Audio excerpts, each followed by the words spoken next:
ਜੂਇਸ਼ ਜਿਹੜਾ ਪੋਇਟ ਸੀ ਤਕਰੀਬਨ ਉਹ ਤੋਂ 100 ਸਾਲ ਪਹਿਲਾਂ ਉਹਨੇ ਇੱਕ ਗੱਲ ਆਖੀ ਸੀ ਹਾਈਨਰਿਕ ਹੈਨ ਕਿ ਜਿੱਥੇ ਕਿਤਾਬਾਂ ਜਲਾਈਆਂ ਜਾ ਰਹੀਆਂ ਆ ਇੱਕ ਦਿਨ ਇਹਨਾਂ ਨੇ ਮਨੁੱਖਾਂ ਨੂੰ ਵੀ ਬੰਦਿਆਂ ਨੂੰ ਵੀ ਜਲਾਉਣਾ ਹੈ। ਸ਼ੁਰੂਆਤ ਕਿਤਾਬਾਂ ਤੇ ਆ ਤੇ ਅੰਤ ਇਹਦਾ ਬੰਦਿਆਂ ਤੇ ਹੁੰਦਾ। ਇਹ ਗੱਲ ਜਿਹੜੀ ਆ ਨਾਜ਼ੀ ਜਰਮਨੀ ਦੇ ਵਿੱਚ ਪ੍ਰੂਵ ਹੋਈ। ਪਹਿਲੋਂ ਕਿਤਾਬਾਂ ਦਾ ਨਾਸ਼ ਕੀਤਾ, ਲਿਟਰੇਚਰ ਦਾ ਨਾਸ਼ ਕੀਤਾ, ਨੈਰੇਟਿਵ ਤੋਂ ਤੋੜਿਆ ਗਿਆ, ਫਿਰ ਗੈਸ ਚੈਂਬਰਾਂ ਦੇ ਵਿੱਚ ਹੋਰ ਤਸੀਹੇ ਦੇ ਦੇ ਕੇ ਉਹਨਾਂ ਨੂੰ ਮਾਰਿਆ ਗਿਆ। ਪੰਜਾਬ ਦੇ ਵਿੱਚ ਵੀ ਇਹੀ ਹੋਇਆ।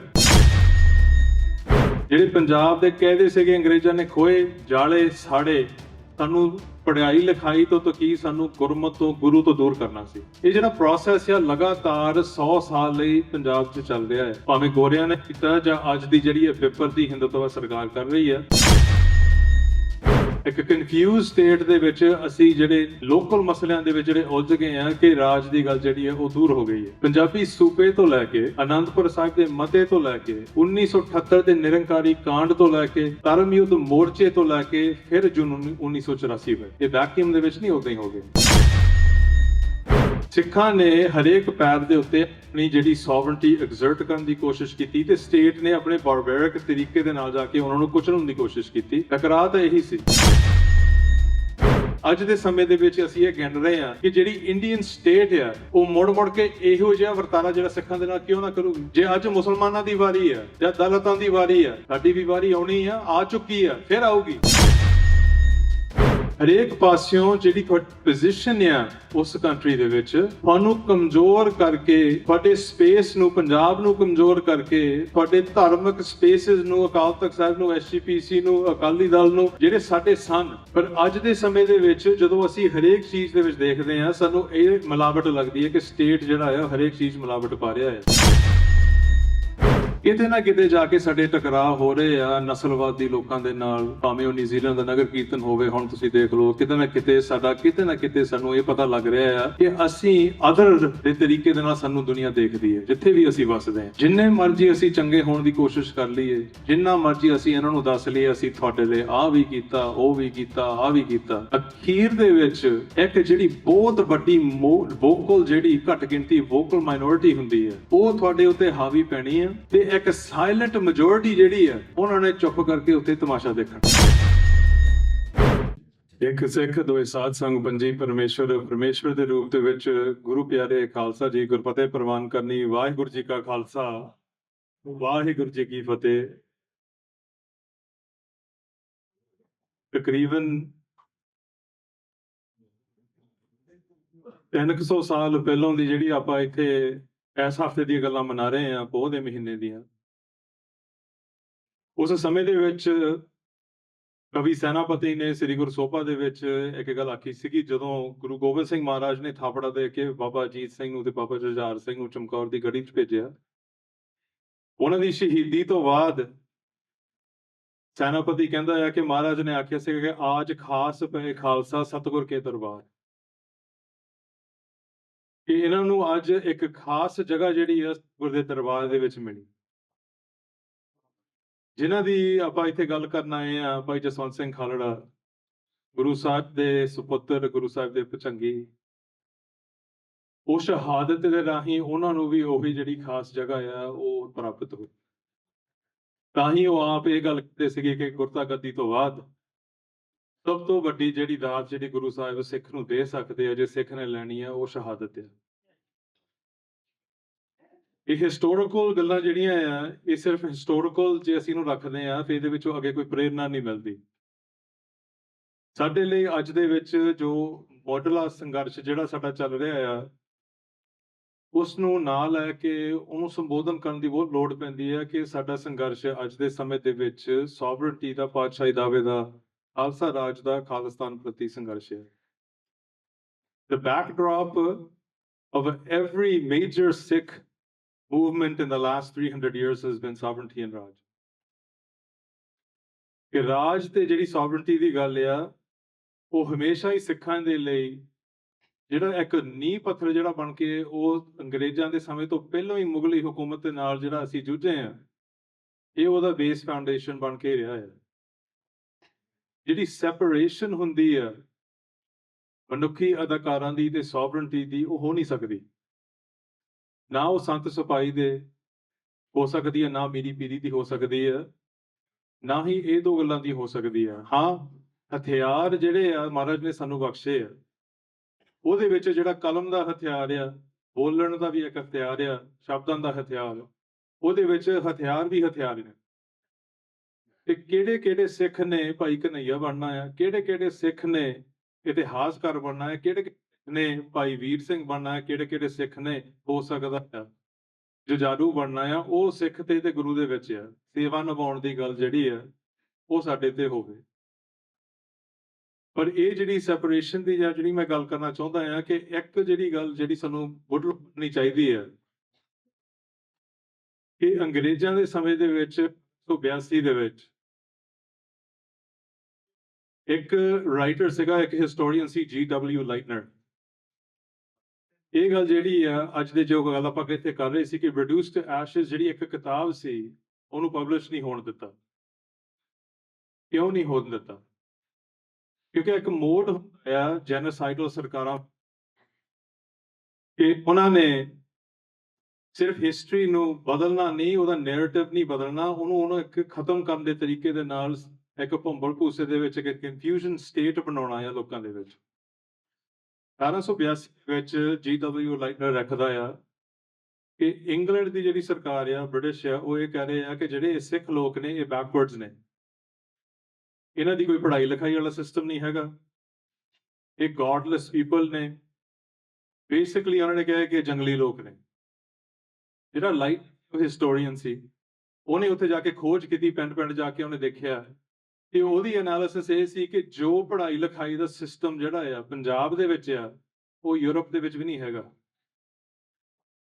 ਹਰੇਕ ਗੁਰਦੁਆਰਾ, ਹਰੇਕ ਮਸਜਿਦ, ਹਰੇਕ ਮੰਦਿਰ ਦੇ ਨਾਲ ਇੱਕ ਸਕੂਲ ਲੱਗਿਆ ਸੀਗਾ। ਉਸ ਸਮੇਂ ਦੇ ਵਿੱਚ ਉਹਨੇ ਦੱਸਿਆ ਕਿ ਅੰਗਰੇਜ਼ਾਂ ਦੀ ਇਹ ਸੀਗਾ ਕਿ ਜਾਂ ਹਥਿਆਰ ਜਾਂ ਕਿਤਾਬਾਂ। ਹਥਿਆਰ ਇਹਨਾਂ ਤੋਂ ਖੋਲੋ, ਕਿਤਾਬਾਂ ਇਹਨਾਂ ਦੀਆਂ ਜਾਲ ਦਿਓ। ਬੇਸਿਕ ਜਿਹੜੀਆਂ ਪੰਜਾਬੀ ਕਹਿੰਦੇ ਹੁੰਦੇ ਸੀਗੇ ਜੋ ਗੁਰਮਤ ਪ੍ਰਤੀ ਤਿਆਰ ਕੀਤੇ ਸੀ ਉਸ ਸਮੇਂ ਤੇ, ਉਹਨਾਂ ਨੂੰ ਡਿਸਟਰੋਏ ਕਰ ਦਿਓ। ਸਿਰਫ ਇਸ ਕਰਕੇ ਇੱਕ ਡਰ ਜਿਹੜਾ ਨੈਰੇਟਿਵ ਦਾ ਹੁੰਦਾ ਹੈ। 1933 ਦੇ ਵਿੱਚ ਜਦੋਂ ਨਾਜ਼ੀ ਜਰਮਨੀ ਹੋਈ, ਉਹਦੇ ਵਿੱਚ ਜੋ ਨਾਜ਼ੀ ਜਰਮਨੀ ਵਾਲਿਆਂ ਨੇ ਕੀਤਾ ਉਹ ਇਹ ਸੀ ਕਿ ਜੂਸ ਦੀਆਂ ਜਿਹੜੀਆਂ ਕਿਤਾਬਾਂ ਸੀਗੀਆਂ, ਇੱਕ ਦਿਨ ਦੇ ਵਿੱਚ ਉਹਨਾਂ ਨੇ 25,000 ਕਿਤਾਬਾਂ ਜਿਹੜੀਆਂ ਸਾੜੀਆਂ। ਪਹਿਲਾਂ ਉਹਨਾਂ ਨੂੰ ਆਪਣੇ ਲੇਖਾਂ ਤੋਂ, ਆਪਣੇ ਸ਼ਬਦਾਂ ਤੋਂ ਉਹਨਾਂ ਨੇ ਦੂਰ ਕੀਤਾ ਤੇ ਉਹਨਾਂ ਨੇ ਆਪਣੀ ਹਿਸਟਰੀ ਜਿਹੜੀ ਆ ਆਪਣੇ ਤੌਰ ਤੇ ਲਿਖਣ ਦੀ ਕੋਸ਼ਿਸ਼ ਕੀਤੀ ਕਿ ਇੱਕ ਹਿਸਟਰੀ ਡਿਨਾਈ ਕਰ ਦੋ। ਉਹਦੇ ਵਿੱਚ ਇੱਕ ਜੂਇਸ਼ ਜਿਹੜਾ ਪੋਇਟ ਸੀ, ਤਕਰੀਬਨ ਉਹ ਤੋਂ 100 ਸਾਲ ਪਹਿਲਾਂ ਉਹਨੇ ਇੱਕ ਗੱਲ ਆਖੀ ਸੀ, ਹਾਈਨਰਿਕ ਹੈਨ, ਕਿ ਜਿੱਥੇ ਕਿਤਾਬਾਂ ਜਲਾਈਆਂ ਜਾ ਰਹੀਆਂ ਆ, ਇੱਕ ਦਿਨ ਇਹਨਾਂ ਨੇ ਮਨੁੱਖਾਂ ਨੂੰ ਵੀ, ਬੰਦਿਆਂ ਨੂੰ ਵੀ ਜਲਾਉਣਾ ਹੈ। ਸ਼ੁਰੂਆਤ ਕਿਤਾਬਾਂ ਤੇ ਆ ਤੇ ਅੰਤ ਇਹਦਾ ਬੰਦਿਆਂ ਤੇ ਹੁੰਦਾ ਹੈ। ਇਹ ਗੱਲ ਜਿਹੜੀ ਆ ਨਾਜ਼ੀ ਜਰਮਨੀ ਦੇ ਵਿੱਚ ਪ੍ਰੂਵ ਹੋਈ। ਪਹਿਲੋਂ ਕਿਤਾਬਾਂ ਦਾ ਨਾਸ਼ ਕੀਤਾ, ਲਿਟਰੇਚਰ ਦਾ ਨਾਸ਼ ਕੀਤਾ, ਨੈਰੇਟਿਵ ਤੋਂ ਤੋੜਿਆ ਗਿਆ, ਫਿਰ ਗੈਸ ਚੈਂਬਰਾਂ ਦੇ ਵਿੱਚ ਹੋਰ ਤਸੀਹੇ ਦੇ ਕੇ ਉਹਨਾਂ ਨੂੰ ਮਾਰਿਆ ਗਿਆ। ਪੰਜਾਬ ਦੇ ਵਿੱਚ ਵੀ ਇਹੀ ਹੋਇਆ। ਜਿਹੜੇ ਪੰਜਾਬ ਦੇ ਕਹਿੰਦੇ ਸੀਗੇ ਅੰਗਰੇਜ਼ਾਂ ਨੇ ਖੋਏ, ਜਾਲੇ, ਸਾੜੇ, ਸਾਨੂੰ ਪੜ੍ਹਾਈ ਲਿਖਾਈ ਤੋਂ ਕੀ ਸਾਨੂੰ ਗੁਰਮਤ ਤੋਂ, ਗੁਰੂ ਤੋਂ ਦੂਰ ਕਰਨਾ ਸੀ। ਇਹ ਜਿਹੜਾ ਪ੍ਰੋਸੈਸ ਆ ਲਗਾਤਾਰ 100 ਸਾਲ ਲਈ ਪੰਜਾਬ 'ਚ ਚੱਲ ਰਿਹਾ ਹੈ। ਭਾਵੇਂ ਗੋਰਿਆਂ ਨੇ ਕੀਤਾ ਜਾਂ ਅੱਜ ਦੀ ਜਿਹੜੀ ਪੇਪਰ ਦੀ ਹਿੰਦੂਤਵਾ ਸਰਕਾਰ ਕਰ ਰਹੀ ਹੈ, ਪਰ ਇਹ ਲਗਾਤਾਰ ਇੱਕ ਪ੍ਰੋਸੈਸ ਹੈ। ਇੱਕ ਕਨਫਿਊਜ਼ ਸਟੇਟ ਦੇ ਵਿੱਚ ਅਸੀਂ ਜਿਹੜੇ ਲੋਕਲ ਮਸਲਿਆਂ ਦੇ ਵਿੱਚ ਜਿਹੜੇ ਉਲਝ ਗਏ ਆ ਕਿ ਰਾਜ ਦੀ ਗੱਲ ਜਿਹੜੀ ਹੈ ਉਹ ਦੂਰ ਹੋ ਗਈ ਹੈ। ਪਰ ਹਿਸਟੋਰੀਕਲੀ ਦੂਜਿਆਂ ਦੇਸ਼ਾਂ ਦੇ ਵਿੱਚ, ਦੂਜੀਆਂ ਕੌਮਾਂ ਦੇ ਨਾਲ ਵੀ ਇਹੀ ਹੋਇਆ ਹੈ। ਸਿਰਫ ਜਦੋਂ ਅੰਡਰਸਟੈਂਡਿੰਗ ਹੁੰਦੀ ਹੈ ਕਿ ਹੋ ਕੀ ਰਿਹਾ ਆ ਆਲੇ ਦੁਆਲੇ, ਉਦੋਂ ਬੰਦਾ ਜਿਹੜਾ ਆ ਜਾਂ ਕੌਮ ਜਿਹੜੀ ਆ ਕਿਤੇ ਨਾ ਕਿਤੇ ਜਾ ਕੇ ਉਹਦਾ ਕੋਈ ਟਕਰਾਅ ਕਰ ਸਕਦੀ ਹੈ। ਜਦੋਂ ਅਸੀਂ ਇਹ ਗੱਲ ਕਰਦੇ ਹਾਂ ਕਿ ਭਾਈ ਜਸਵੰਤ ਸਿੰਘ ਖਾਲੜੇ ਨੂੰ ਇੱਕ ਤਰ੍ਹਾਂ ਡਿਫਾਈਨ ਕਰਨਾ ਕਿ ਉਹ ਇੱਕ ਚੀਜ਼ ਸੀ, ਆਈ ਥਿੰਕ ਜੋ ਬੀਬੀ ਜੀ ਕਰਕੇ ਗਏ ਉਹ ਬਿਲਕੁਲ ਸਹੀ ਹੈ ਕਿ ਤੁਸੀਂ ਉਹਨਾਂ ਨੂੰ ਇਦਾਂ ਡਿਫਾਈਨ ਨਹੀਂ ਕਰ ਸਕਦੇ। ਨਾ ਕਿਸੇ ਨੂੰ ਕੋਸ਼ਿਸ਼ ਕਰਨੀ ਚਾਹੀਦੀ ਹੈ, ਨਾ ਉਹਨਾਂ ਦੀਆਂ ਗੱਲਾਂ ਤੋੜ ਮਰੋੜ ਕੇ ਪੇਸ਼ ਕਰਨੀਆਂ ਚਾਹੀਦੀਆਂ, ਨਾ ਇੱਕ ਦੋ ਲੇਖਾਂ ਦੇ ਵਿੱਚੋਂ ਉਹਨਾਂ ਦੀ ਪੂਰੀ ਜਿਹੜਾ ਸੰਘਰਸ਼ ਉਹਨਾਂ ਨੇ ਮਿਥਿਆ ਤੇ ਲੜਿਆ ਤੇ ਸ਼ਹੀਦ ਹੋਏ, ਉਹਦੇ ਵਿੱਚੋਂ ਤੁਸੀਂ ਉਹ ਲੱਭ ਸਕਦੇ ਆ। ਇਹਨਾਂ ਟੋਟੈਲਿਟੀ ਤੁਹਾਨੂੰ ਦੇਖਣਾ ਪੈਣਾ ਆ ਕਿ ਉਹ ਕੌਣ ਸਨ ਤੇ ਕਿਉਂ ਸਨ। ਤੇ ਭਾਈ ਉਹ ਜਿਸ ਸਮੇਂ ਉਹ ਇਸ ਉੱਭਰ ਕੇ ਬਾਹਰ ਆਏ, ਸੌਵਰਨਟੀ ਦੀ, ਖਾਲਿਸਤਾਨ ਦੀ ਲੜਾਈ ਸੀ। ਸੰਤ ਜਰਨੈਲ ਸਿੰਘ ਜੀ ਨੇ ਜਿਹੜੇ ਬਿਆਨਬਾਜ਼ੀ ਧਰਮ ਯੁੱਧ ਮੋਰਚੇ ਦੇ ਵਿੱਚ ਕੀਤੀ, ਉਹ ਸਮਝਣ ਦੀ ਲੋੜ ਆ ਸਾਨੂੰ ਕਿ ਕੀ ਕਰ ਰਹੇ ਸੀ ਉਸ ਸਮੇਂ ਦੇ ਵਿੱਚ। ਗੁਰੂ ਹਰਗੋਬਿੰਦ ਪਾਤਸ਼ਾਹ ਨੇ ਸਾਨੂੰ ਪਹਿਲੀ ਜੰਗ ਅੰਮ੍ਰਿਤਸਰ ਦੀ, ਜਦੋਂ ਅਸੀਂ ਕਹਿੰਦੇ ਹਾਂ ਕਿ ਉਹ ਬਾਜ ਦੀ ਲੜਾਈ ਨਹੀਂ ਸੀ, ਉਹ ਤਾਜ ਦੀ ਲੜਾਈ ਸੀ। ਸਾਨੂੰ ਇੱਕ ਵਾਰੀ ਅੱਗ ਦੇ ਵਿੱਚੋਂ, ਜੰਗ ਦੇ ਮੈਦਾਨ ਦੇ ਵਿੱਚੋਂ ਗੁਰੂ ਹਰਗੋਬਿੰਦ ਪਾਤਸ਼ਾਹ ਨੇ ਲੰਘਾਉਣਾ ਸੀ। ਸੰਤਾਂ ਨੇ ਜਦੋਂ ਇਹ ਗੱਲ ਕਰਨੀ, ਉਹਨਾਂ ਨੇ ਇੰਡੀਆ ਦਾ ਜਿਹੜਾ ਇੱਕ ਸੋ ਕਾਲਡ ਜਮਹੂਰੀਅਤ ਦਾ ਚਿਹਰਾ ਆ, ਉਹ ਬੇਨਕਾਬ ਕਰ ਦਿੱਤਾ। ਉਹਨਾਂ ਨੇ ਜਦੋਂ ਇਹ ਕਹਿਣਾ ਕਿ ਇਹ ਅਸੀਂ ਇੱਥੇ ਬਰਾਬਰ ਦੇ ਹੋ ਕੇ ਇੱਥੇ ਰਹਿਣਾ ਚਾਹੁੰਦੇ ਹਾਂ, ਪੈਰ ਪੈਰ ਤੇ ਉਹਨਾਂ ਨੇ ਬੇਇਨਸਾਫੀ ਤੇ ਇਨਇਕੁਆਲਿਟੀ, ਡਿਸਕ੍ਰਿਮੀਨੇਸ਼ਨ ਦੇ ਨਾਲ ਸਾਡੇ ਨਾਲ ਵਰਤਾਰਾ ਕੀਤਾ, ਜਿਹਦਾ ਅਖੀਰ ਦੇ ਵਿੱਚ 1984 ਦਾ ਜੋ ਦਰਬਾਰ ਸਾਹਿਬ ਦੇ ਉੱਤੇ ਹਮਲਾ ਹੋਇਆ। ਤੇ ਉਦੋਂ ਜਦੋਂ ਸੰਤਾਂ ਨੇ ਆਪਣੇ ਅਖੀਰਲੇ ਬਚਨ ਪੰਥ ਨੂੰ ਪੇਸ਼ ਕੀਤੇ ਕਿ ਜਿਸ ਦਿਨ ਇਹ ਜਿਹੜੀ ਸਰਕਾਰ ਆ, ਇਹ ਜਿਹੜੀ ਫੌਜ ਆ ਦਰਬਾਰ ਸਾਹਿਬ ਦੇ ਵਿੱਚ ਪੈਰ ਰੱਖੂਗੀ, ਉਸ ਦਿਨ ਖਾਲਿਸਤਾਨ ਦੀ ਨੀਂਹ, ਉਹ ਜਿਹੜੀ ਨੀਂਹ ਰੱਖੀ ਗਈ ਆ, ਸਾਨੂੰ ਹੁਣ ਉੱਥੋਂ ਅੱਗੇ ਉਹ ਜਿਹੜੀ ਉਹ ਸਾਰੀ ਜਿਹੜੀ ਆ ਫਿਰ 1984 ਤੋਂ ਬਾਅਦ ਸ਼ੁਰੂ ਹੋਈ। ਮਨੁੱਖੀ ਅਧਿਕਾਰਾਂ ਦੀ ਜਿਹੜੀ ਉਲੰਘਣਾ ਆ, ਉਹ ਕੋਈ ਵੈਕਿਊਮ ਵਿੱਚ ਨਹੀਂ ਹੋਈ। ਜੇ ਅਸੀਂ ਕਹੀਏ ਕਿ ਉਦਾਂ ਹੀ ਉਹ ਆ ਗਏ, ਸਿੱਖਾਂ ਦੇ ਉੱਤੇ ਮਨੁੱਖੀ ਅਧਿਕਾਰਾਂ ਦੀ ਉਲੰਘਣਾ ਉਦੋਂ ਹੋਈ ਜਦੋਂ ਅਸੀਂ ਆਪਣੀ ਇਸ਼ਟ ਨੂੰ ਬਰਕਰਾਰ ਰੱਖਣਾ ਸੀ, ਜਦੋਂ ਅਸੀਂ ਕਿਸੇ ਸਿੱਖੀ ਪ੍ਰਗਟਾਉਣੀ ਸੀਗੀ ਦੁਨੀਆ ਦੇ ਵਿੱਚ, ਜਦੋਂ ਅਸੀਂ ਰਾਜ ਭਾਗ ਦੀ ਗੱਲ ਕਰਨੀ ਸੀ, ਉਹ 'ਚ ਗੁਰੂ ਦਾ ਹੁਕਮ ਆ, ਜਦੋਂ ਅਸੀਂ ਉਹ ਸਿੱਖੀ ਜਿਹੜੀ ਆ ਪ੍ਰਗਟ ਕੀਤੀ, ਉਸ ਟਾਈਮ ਤੇ ਮਨੁੱਖੀ ਅਧਿਕਾਰਾਂ ਦੀ ਉਲੰਘਣਾ ਸ਼ੁਰੂ ਹੋਈ। ਪੰਜਾਬੀ ਸੂਬੇ ਤੋਂ ਲੈ ਕੇ ਅਨੰਦਪੁਰ ਸਾਹਿਬ ਦੇ ਮਤੇ ਤੋਂ ਲੈ ਕੇ 1978 ਦੇ ਨਿਰੰਕਾਰੀ ਕਾਂਡ ਤੋਂ ਲੈ ਕੇ ਧਰਮ ਯੁੱਧ ਮੋਰਚੇ ਤੋਂ ਲੈ ਕੇ ਫਿਰ ਜੂਨ 1984 ਹੋਇਆ, ਇਹ ਵੈਕਿਊਮ ਦੇ ਵਿੱਚ ਨਹੀਂ ਉਦਾਂ ਹੀ ਹੋ ਗਿਆ। ਸਿੱਖਾਂ ਨੇ ਹਰੇਕ ਪੈਰ ਦੇ ਉੱਤੇ ਆਪਣੀ ਜਿਹੜੀ ਸੋਵਰਨਟੀ ਐਗਜ਼ਰਟ ਕਰਨ ਦੀ ਕੋਸ਼ਿਸ਼ ਕੀਤੀ ਤੇ ਸਟੇਟ ਨੇ ਆਪਣੇ ਬਾਰਬੈਰਿਕ ਤਰੀਕੇ ਦੇ ਨਾਲ ਜਾ ਕੇ ਉਹਨਾਂ ਨੂੰ ਕੁਚਲਣ ਦੀ ਕੋਸ਼ਿਸ਼ ਕੀਤੀ। ਟਕਰਾਅ ਤਾਂ ਇਹੀ ਸੀ। ਅਖੀਰ ਦੇ ਵਿੱਚ ਜਦੋਂ ਸਿੱਖਾਂ ਨੇ ਇਹ ਡਿਮਾਂਡ ਲੈ ਕੇ ਆਂਦੀ ਤਕਰੀਬਨ 40 ਸਾਲ ਪਹਿਲਾਂ ਕਿ ਸਾਡੇ ਜਿਹੜੇ ਰਾਜ ਦਾ ਪ੍ਰਗਟਾਵਾ ਅੱਜ ਦੇ ਸਮੇਂ ਦੇ ਵਿੱਚ ਖਾਲਿਸਤਾਨ ਦੇ ਰੂਪ ਦੇ ਵਿੱਚ 1986 ਦੇ ਐਲਾਨਨਾਮੇ ਦੇ ਵਿੱਚ ਸਰਬੱਤ ਖਾਲਸੇ 'ਚ ਹੋਇਆ, ਅਸੀਂ ਉੱਥੇ ਵਚਨਬੱਧ ਹੋ ਗਏ ਅਕਾਲ ਤਖਤ ਸਾਹਿਬ ਦੇ ਅੱਗੇ ਕਿ ਇਹੀ ਹੋਊਗਾ, ਹੁਣ ਸਾਡੀ ਅਗਲੀ ਰਣਨੀਤੀ ਜਿਹੜੀ ਹੈ ਇਹੀ ਹੋਊਗੀ। ਭਾਈ ਜਸਵੰਤ ਸਿੰਘ ਖਾਲੜਾ ਨੇ ਜਦੋਂ ਲਵਾਰਿਸ ਲਾਸ਼ਾਂ ਤੇ ਐਕਸਟਰਾ ਜੁਡੀਸ਼ੀਅਲ ਮਰਡਰ ਦੇ ਵਿੱਚੋਂ ਉਹ ਲਾਸ਼ਾਂ ਲੱਭੀਆਂ, ਉਹ ਲਾਸ਼ਾਂ ਨੂੰ ਨਾਂ ਦਿੱਤਾ, ਉਹ ਲਾਸ਼ਾਂ ਨੂੰ ਜਿਹੜਾ ਆ ਜਸਟਿਸ ਦਿਵਾਉਣ ਦੀ ਕੋਸ਼ਿਸ਼ ਕੀਤੀ। ਉਹਦੇ ਵਿੱਚ ਇੱਕ ਜਿਹੜੀ ਪੋਲੀਟੀਕਲ ਵੀ ਜਿਹੜੀ ਆਉਂਦੀ ਆ, ਉਹ ਵੀ ਸਮਝਣ ਦੀ ਪੋਲੀਟਿਕਲੀ ਜੋ ਉੱਥੇ ਹੋ ਰਿਹਾ ਆ, ਉਹਦੇ ਵਿੱਚ ਸਾਨੂੰ ਉਹਨੂੰ ਇਸ ਤਰੀਕੇ ਨਾਲ ਦੇਖਣਾ ਪੈਣਾ ਆ ਕਿ ਇਹ ਇੱਕ ਇੰਡੀਵਿਜੂਅਲ ਨੂੰ ਐਲੀਮੀਨੇਟ ਕਰਨ ਦੀ ਗੱਲ ਨਹੀਂ ਸੀ। ਭਾਵੇਂ ਉਹ ਭਾਈ ਜਸਵੰਤ ਸਿੰਘ ਖਾਲੜਾ ਹੋਵੇ, ਭਾਵੇਂ ਉਹ ਭਾਈ ਹਰਦੀਪ ਸਿੰਘ ਨਿੱਜਰ ਹੋਵੇ, ਇੱਕ ਬੰਦੇ ਨੂੰ ਐਲੀਮੀਨੇਟ ਕਰਨ ਦਾ ਮਕਸਦ ਨਹੀਂ ਸੀ, ਇੱਕ ਪੋਲੀਟੀਕਲ ਸਟਰਕਚਰ ਨੂੰ ਡੀਸਟੇਬਲਾਈਜ਼ ਕਰਨ ਦਾ ਇਹ ਮੋਟਿਵ ਹੁੰਦਾ ਆ ਕਿ ਜਦੋਂ ਇਦਾਂ ਦੇ ਬੰਦਿਆਂ ਨੂੰ ਹਾਈ ਪ੍ਰੋਫਾਈਲ ਇੰਡੀਵਿਜੂਅਲ ਸਿੱਖ ਲੀਡਰਸ, ਇੰਟੈਲੈਕਚੁਅਲਸ ਜਾਂ ਸੇਵਾਦਾਰਾਂ ਨੂੰ ਉਹਨਾਂ ਨੇ ਖਤਮ ਕਰਨਾ ਆ, ਉਹਦੇ ਦੋ ਕਾਰਨ ਵੱਡੇ ਹੁੰਦੇ ਆ। ਪਹਿਲਾ ਇਹ ਕਿ ਇਹਨਾਂ ਦੀ ਮੂਵਮੈਂਟ ਨੂੰ ਡੀਸਟੇਬਲਾਈਜ਼ ਕਰੋ, ਇਹਨਾਂ ਦੀ ਘਾਟ ਤਾਂ ਉਹਨਾਂ ਨੇ ਮਹਿਸੂਸ ਕਰਨੀ ਹੈ। ਉਹ ਤੋਂ ਵੀ ਇੱਕ ਵੱਡੀ ਗੱਲ ਇਹ ਆ ਕਿ ਇੱਕ ਡਰ ਦਾ ਮਾਹੌਲ ਜਿਹੜਾ ਹੈ ਉਹ ਪੈਦਾ ਕਰੋ। ਡਰ ਦਾ ਮਾਹੌਲ ਇਹ ਹੈ ਕਿ ਜੇ ਤੁਸੀਂ ਉਹ ਕਰੋਗੇ ਜੋ ਇਹ ਕਰ ਰਹੇ ਸੀ, ਤੁਹਾਡਾ ਹਸ਼ਰ ਵੀ ਆਹੀ ਹੋਊਗਾ। ਅਲਟੀਮੇਟਲੀ ਜਿਹੜੀ ਸਟੇਟ ਆ, ਸਾਇਲੈਂਸ ਉਹਨਾਂ ਦੀ ਸਭ ਤੋਂ ਵੱਡੀ ਵਿਕਟਰੀ ਹੁੰਦੀ ਹੈ, ਖਾਮੋਸ਼ੀ। ਤੇ ਤੁਹਾਨੂੰ ਮਾਰਨ ਦੀ ਲੋੜ ਨਹੀਂ ਹੈਗੀ। ਜੇ ਸਿੱਖ ਜਿਹੜੇ ਆ ਉਹ ਖਾਮੋਸ਼ ਹੋ ਜਾਣ, ਉਹ ਰਾਜ ਦੀਆਂ ਗੱਲਾਂ ਨਾ ਕਰਨ, ਆਟੋਮੈਟਿਕਲੀ ਜਿਹੜਾ ਸਟੇਟ ਆ ਉਹ ਤੁਹਾਨੂੰ ਐਜ਼ ਅ ਥ੍ਰੈਟ ਨਹੀਂ ਸਮਝਦਾ। ਮੈਂ ਗੱਲ ਆਪਣੀ ਇਸ ਤਰ੍ਹਾਂ ਪੇਸ਼ ਕਰ ਰਿਹਾ ਹਾਂ ਕਿ ਜੇ ਤੁਸੀਂ ਟੈਕਨੀਕਲ ਫੈਕਟਸ ਤੇ ਗੱਲ ਕਰਨੀ ਹੈ ਤੇ ਜਸਟਿਸ ਦੀ ਗੱਲ ਕਰਨੀ ਹੈ, ਬੀਬੀ ਜੀ ਇੱਥੇ ਗੱਲ ਕਰਕੇ ਗਏ ਆ, ਨਾਲ ਭਾਈ ਹਰਿੰਦਰ ਸਿੰਘ ਵੀ ਗੱਲ ਕਰਕੇ ਗਏ ਆ। ਦਸੰਬਰ 1996 ਦੇ ਵਿੱਚ ਜਦੋਂ ਸੁਪਰੀਮ ਕੋਰਟ ਨੇ ਨੈਸ਼ਨਲ ਹਿਊਮਨ ਰਾਈਟਸ ਕਮਿਸ਼ਨ ਨੂੰ ਇੰਡੀਆ ਦੇ ਵਿੱਚ ਕਿਹਾ ਕਿ ਤੁਸੀਂ ਆ 2097 ਲਾਸ਼ਾਂ ਦੀ ਜਿਹੜੀਆਂ ਤੁਸੀਂ ਸ਼ਾਮਦੀਨ ਕਰਨੀ ਹੈ,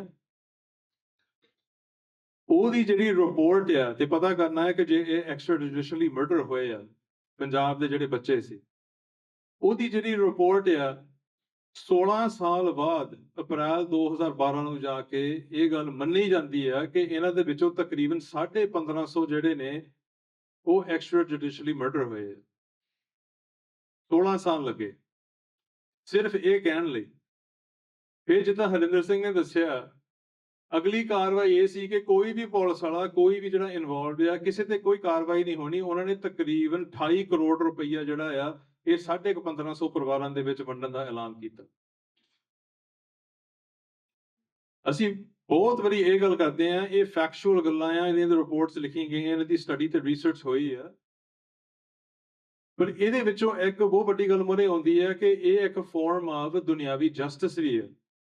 ਇਹਨੂੰ ਰੈਪਰੇਸ਼ਨਲ ਫਾਰਮ ਦੇ ਵਿੱਚ ਰੈਪਰੇਸ਼ਨਲ ਜਸਟਿਸ ਕਹਿੰਦੇ, ਜਿੱਥੇ ਕੋਈ ਜੁਡੀਸ਼ੀਅਲ ਜਸਟਿਸ ਨਹੀਂ ਹੈਗਾ ਉੱਥੇ ਇੱਕ ਰੈਪਰੇਸ਼ਨਲ ਜਸਟਿਸ ਪੈਸਾ ਦੇ ਕੇ ਲੋਕਾਂ ਨੂੰ ਤੋੜ ਲਓ।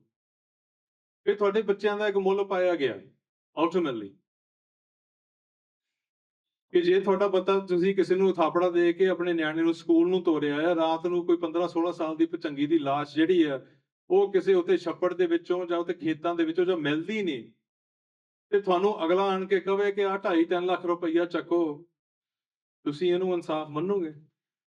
ਜਿੱਦਾਂ ਇੱਥੇ ਬੀਬੀ ਜੀ ਗੱਲ ਕਰਕੇ ਗਏ ਆ, ਕਿਸ ਮੂੰਹ ਦੇ ਨਾਲ ਅਸੀਂ ਇਹਨੂੰ ਇਨਸਾਫ ਗਿਣੋਗੇ ਤੇ ਕਿਸ ਮੂੰਹ ਦੇ ਨਾਲ ਅੱਜ ਦੇ ਸਮੇਂ ਦੇ ਵਿੱਚ ਅਸੀਂ ਇਹ ਗਿਣ ਰਹੇ ਆ ਕਿ ਜਿਹੜੀ ਇੰਡੀਅਨ ਸਟੇਟ ਆ ਉਹ ਮੁੜ ਕੇ ਇਹੋ ਜਿਹਾ ਵਰਤਾਰਾ ਜਿਹੜਾ ਸਿੱਖਾਂ ਦੇ ਨਾਲ ਕਿਉਂ ਨਾ ਕਰੂਗੀ? ਜੇ ਅੱਜ ਮੁਸਲਮਾਨਾਂ ਦੀ ਵਾਰੀ ਆ ਜਾਂ ਦਲਿਤਾਂ ਦੀ ਵਾਰੀ ਆ, ਸਾਡੀ ਵੀ ਵਾਰੀ ਆਉਣੀ ਆ ਚੁੱਕੀ ਆ, ਫਿਰ ਆਊਗੀ। ਇਹ ਇੱਕ ਸਪੇਸ ਦੇ ਵਿੱਚੋਂ ਸਾਨੂੰ ਇਹ ਸਮਝਣਾ ਪੈਣਾ ਹੈ ਕਿ ਇੰਡੀਅਨ ਸਟੇਟ ਜਿਹੜਾ ਆ ਉਹਨਾਂ ਦੇ ਲਈ ਇਹ ਸਭ ਕੁਝ ਜਿਹੜਾ ਨੋਰਮਲਾਈਜ਼, ਕਿਉਂਕਿ ਤੁਸੀਂ ਜਿਹੜੇ ਆ ਤੁਸੀਂ ਸਭ ਹਿਊਮਨ ਹੋ ਕੇ ਡਿਫਾਈਨ ਹੋਏ ਆ ਉਹਨਾਂ ਦੇ ਲਈ, ਸਿਰਫ ਜਾਤ ਪਾਤ ਤੇ ਵਿਰਕਰੇ ਦੇ ਵਿੱਚੋਂ ਨਹੀਂ। ਹਰੇਕ ਪਾਸਿਓਂ ਜਿਹੜੀ ਤੁਹਾਡੀ ਪੋਜੀਸ਼ਨ ਆ ਉਸ ਕੰਟਰੀ ਦੇ ਵਿੱਚ ਤੁਹਾਨੂੰ ਕਮਜ਼ੋਰ ਕਰਕੇ, ਤੁਹਾਡੇ ਸਪੇਸ ਨੂੰ, ਪੰਜਾਬ ਨੂੰ ਕਮਜ਼ੋਰ ਕਰਕੇ, ਤੁਹਾਡੇ ਧਾਰਮਿਕ ਸਪੇਸਿਸ ਨੂੰ, ਅਕਾਲ ਤਖਤ ਸਾਹਿਬ ਨੂੰ, SGPC ਨੂੰ, ਅਕਾਲੀ ਦਲ ਨੂੰ, ਜਿਹੜੇ ਸਾਡੇ ਸਨ। ਪਰ ਅੱਜ ਦੇ ਸਮੇਂ ਦੇ ਵਿੱਚ ਜਦੋਂ ਅਸੀਂ ਹਰੇਕ ਚੀਜ਼ ਦੇ ਵਿੱਚ ਦੇਖਦੇ ਹਾਂ, ਸਾਨੂੰ ਇਹ ਮਿਲਾਵਟ ਲੱਗਦੀ ਹੈ ਕਿ ਸਟੇਟ ਜਿਹੜਾ ਹੈ ਹਰੇਕ ਚੀਜ਼ ਮਿਲਾਵਟ ਪਾ ਰਿਹਾ ਹੈ।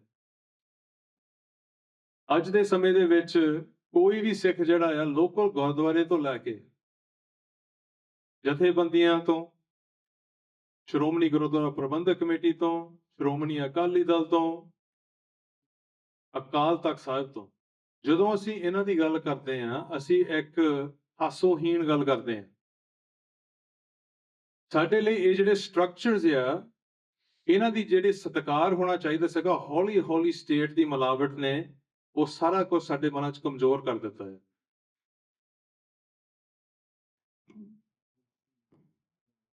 ਇੱਕ ਚੀਜ਼ ਸਾਡੇ ਕੋਲ ਬਚੀ ਸੀਗੀ, ਉਹ ਸੀਗਾ ਕਿ ਸਰਬੱਤ ਖਾਲਸਾ। ਉਹਦੇ ਵਿੱਚ ਵੀ ਕਰ ਕਰਕੇ ਜਿਸ ਤਰੀਕੇ ਨਾਲ ਉਹਦੇ ਉੱਤੇ ਵੀ ਹੁਣ ਜਿਹੜੀ ਸਿੱਖਾਂ ਦੀ ਜਿਹੜੀ ਕੋਈ ਆਸ ਆ ਉਹ ਵੀ ਉੱਠਣਾ। ਸੋ ਸਾਡਾ ਜਿਹੜੇ ਗਵਰਨੈਂਸ ਮਾਡਲਸ ਆ, ਸਾਡੇ ਇੰਸਟੀਟਿਊਸ਼ਨਸ ਆ, ਭਾਵੇਂ ਉਹ ਸੰਪਰਦਾਵਾਂ ਹੀ ਹੋਣ, ਟਕਸਾਲ ਹੋਵੇ, ਦਲ ਪੰਥ ਹੋਵੇ, ਅਖੰਡ ਕੀਰਤਨੀ ਜਥਾ ਹੋਵੇ, ਕਿਤੇ ਵੀ ਅਸੀਂ ਦੇਖ ਰਹੇ ਹਾਂ ਸਾਨੂੰ ਏਦਾਂ ਲੱਗ ਰਿਹਾ ਹੈ ਕਿ ਸਾਡੀ ਸਹੀ ਅਗਵਾਈ ਜਿਹੜੀ ਆ ਕਿਤੇ ਨਹੀਂ ਹੋ ਰਹੀ।